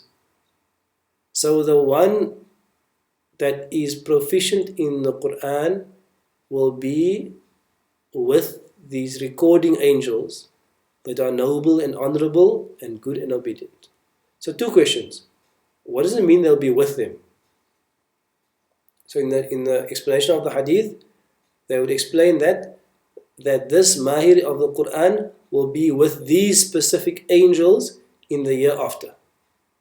Number two, why would Allah link the one who knows the book of Allah well with this specific angel? Why not say the angel of revelation or the angel of the mountains or some other angel? Why this angel? So what's interesting is that the function of the angel is what? The function of these angels which travel with people, safir, they travel with people and they record the deeds, is that the function of these angels are to record and to preserve the book of deeds. You with me? And the function of the ma'ir of the Quran is to record and to preserve the Quran, that book. So because they have a shared function, there's a likeness. The mahir by the Quran, he spends or she spends his or her life memorizing and recording and guarding and teaching the Quran to make sure that the book is preserved. Their life has a similar description to the angels who spend their lives recording and guarding the book of deeds. So Allah says that one of the rewards is that this recorder of the human beings in the year after is going to spend time with the recorder amongst the angels. Beautiful. وَالَّذِي, and the one that يَقْرَأُ الْقُرْآنَ, and the one that, the new hadith, new sentence, and the one that يَقْرَأُ الْقُرْآنَ, he reads the Quran, وَيَتَتَعْتَعُ, يَتَتَعْتَعُ. يَتَتَعْتَعُ is one of those verbs which is actually a verb that has 4 root letters. Remember in your first lesson or your second lesson, where you said that most Arabic words have 3 root letters. This one has 4. Ta'ta'a. And yatata'ta'u actually means someone who stammers or like stutters. Even the word tata'ta'u, there's almost feels like it's like you're stuttering. Say it quickly. Yatata'ta'u. Like it sounds difficult in your mouth. Because it's speaking about someone who's reading the Quran. Yatata'ta'u, like you can't say that word, they can't say the Quran. They're struggling with the Quran. They struggle to read the Quran. وَيَتَتَعْتَعُ, and they struggle to fihi, in it, in the book, in the Quran. So this is the second part here. وَالَّذِي, and the one that يَقْرَأُ الْقُرْآنِ, this person reads the Quran, وَيَتَتَعْتَعُ فِيهِ, and they struggle they struggle to become fluent. They can't pronounce the words, they can't say the words, they don't know how to read but they keep striving, but they're struggling. وَهُوَ, and it, wow, that's wow haliyah. Wow al-haliyah, if you know, you know. If you don't know, you don't know. We'll come inshallah. Wow al-haliyah, wow, whilst huwa alayhi shaqun. Whilst huwa, the huwa refers to the Quran. While the Quran, alayhi, upon him is shaq. Shaq means difficult. It's something which is difficult upon them. So they're struggling and they're stammering and they can't read it fluently. And whilst it is difficult upon them, lahu, for this person, ajran. Lahu ajran is actually one sentence there. Lahu is the khabar that's brought forward. And ajran is the mubtada which has been delayed. Lahu ajran, for this person is ajr, is a reward. And ajrani, ani aini, is a double reward. A double reward. So what does a double reward mean? It doesn't mean that the person gets double the mahir. That's not the understanding of the hadith. It doesn't mean that the person gets doubles the mahir. It means that the person normally reads the Quran gets a reward. But the person who reads the Quran and struggles and stammers and it's difficult upon them, they get two rewards. Why? They get one reward for reading the Quran and they get one reward because of their struggling. So imagine that. Allah wants to reward you twice if you're going to read and struggle to read. So we know there's a huge reward for reading. وَالْحَسَنَةُ بِعَشْرِ أَمْثَالِهَا. You know the hadith now. لا أقول ألف لام حرف ولكن ألف حرف ولام حرف وميم حرف. That's one set of rewards. Now Allah is going to give you another set like that set just because someone is struggling. So subhanAllah, if you're struggling, struggle with a smile because you are not getting 10 rewards, you're getting 20 rewards for each letter because you're getting a double reward. So it's a beautiful hadith and it's a hadith of encouragement for us to strive and to struggle and to, even if it's difficult, to try to do something with the Quran. None of us are born fluent. It comes with practice. It comes with a bit of practice and a bit of striving. My advice to you, if you are struggling with reading, my advice to you is to find a teacher. MashaAllah, we have lots of huffaz that are at home now. If you can get their names, their details, inshallah, you can just ask them for a WhatsApp call or a Zoom call or a Skype call and you can start your lessons with them online. But you'll find that if you start practicing with a teacher, you will rapidly improve. Within 2-3 months, inshallah, you'll be reading the Quran fluently with tajweed if you apply yourself. So sometimes when we fear something, like we fear the Quran because we were never really fluent, and then in public gatherings we couldn't really recite, then we become fearful of the Quran, then we step back and step away, then it actually leads to complete neglect of the Quran. So now what is required from the students of Deen and all the believers is for us to make an effort to try to read the Quran and find a teacher to help you. And there's no shame in wanting to learn. I remember when I lived in Syria for a year, and I was in my 20s, and then I went to the teacher, and the first thing the teacher asked me was, do you know the Fatiha? Because I came to a Tajweed teacher to learn Tajweed, and then the first thing he asked me is that, do you know the Fatiha? So what I found profound about that was that there was no assumption you must know. You're already an adult, you don't know this stuff. You just thought it would be like simple, like, do you know the Fatiha? Okay, Bismillah with the Fatiha. There was an ease about it. There was a simplicity about it. And one of the sunnahs of Syria, which I really wish we would have here, is that in Syria, sometimes every day or sometimes certain days, you'd have a teacher of Quran that would be in the mosque, either after Fajr or after Maghrib. The teacher of the Quran sits in the mosque. And then anybody who wants to read, that's at the time they come. Anybody, there's no class, no registration, nothing. You just come and you sit there in a queue, in the line, and each one comes, Bismillah, 5 minutes, and they go again. Next person, 5 minutes, and they go again.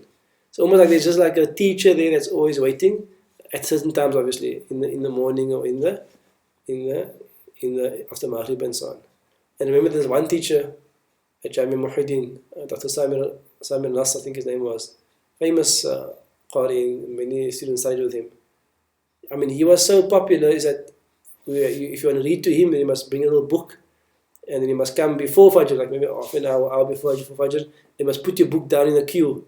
Then after Fajr, you will sit, and one by one, you get a chance. When your book comes up, your time for your book, you will get a chance to read. So this was, it was beautiful to see that just the public just going to a teacher and wanting to read. So inshallah, make the niyyah to read to a teacher, we can, inshallah, hopefully help find teachers if you need teachers. But there should be many available. Try your local masjid, your local hufad. There are many who can assist you with it, inshallah. Okay, bismillah. Now we're going to become, inshallah, the mahir with this hadith, inshallah. So let's bismillah, we're going to memorize the hadith. Make the niyyah to memorize. Don't say you're going to do it again. Do it now. We spend 10 minutes and it will be memorized, inshallah. So bismillah. Al-mahiru bil-Qur'ani. We read it 3 times from the text. Bismillah. Al-mahiru bil-Qur'ani. Again. Al-mahiru bil-Qur'ani. Last time. Al-mahiru bil-Qur'ani. 3 times from memory. Al-mahiru bil-Qur'ani. Al-mahiru. You must feel the letters, hear the letters. Al-mahiru bil-Qur'ani. Last time. Al-mahiru bil-Qur'ani. Ma'as-safaratil kirami. We're going to end now. Let's go. Ma'as-safaratil kiramil. Let's do that together. Ma'as-safaratil kiramil. Again. Ma'as-safaratil kiramil. Again. Ma'as-safaratil kiramil. One more time. Ma'as-safaratil kiramil. From memory. Ma'as-safaratil kiramil. Again. Ma'as-safaratil kiramil. Again. Ma'as-safaratil kiramil. Now from the beginning. Al-mahiru. 3 times. Bil-Qur'ani. From the text.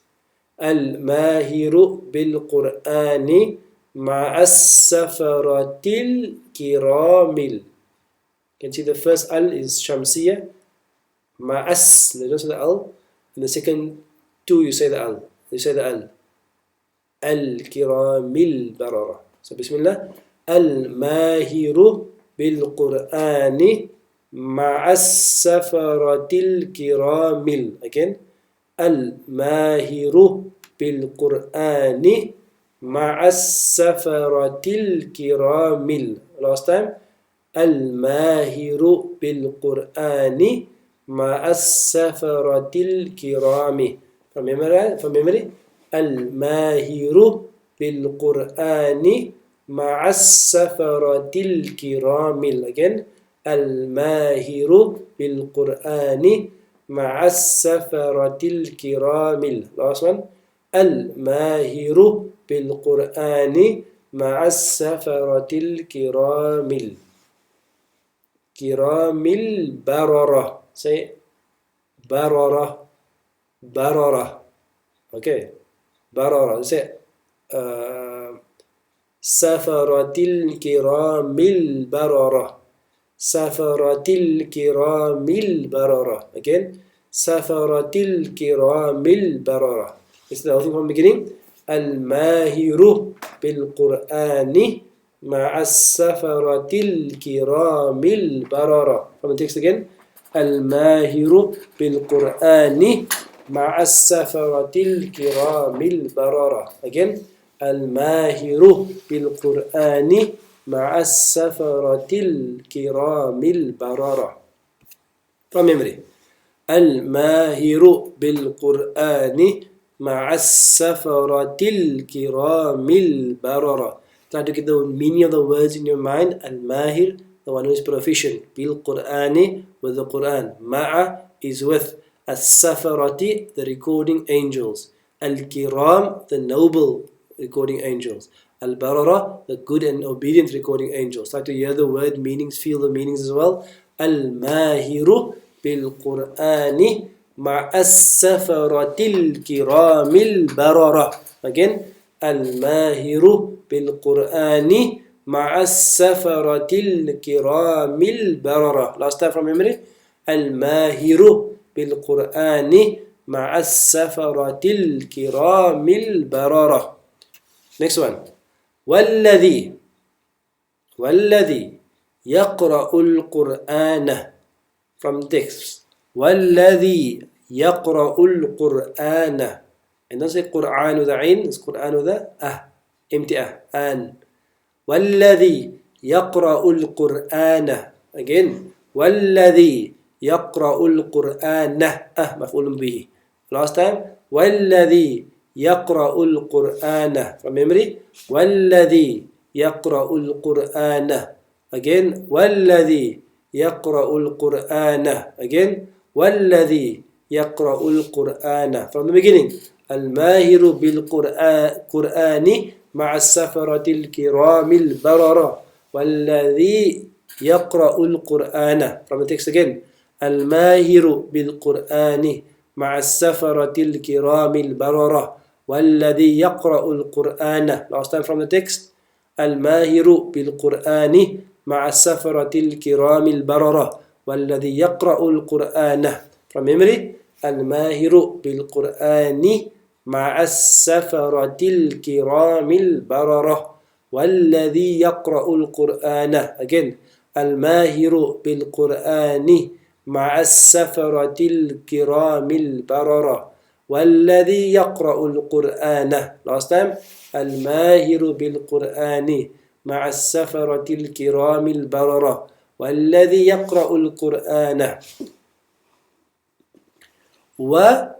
ويتتعتع فيه all together ويتتعتع فيه from the text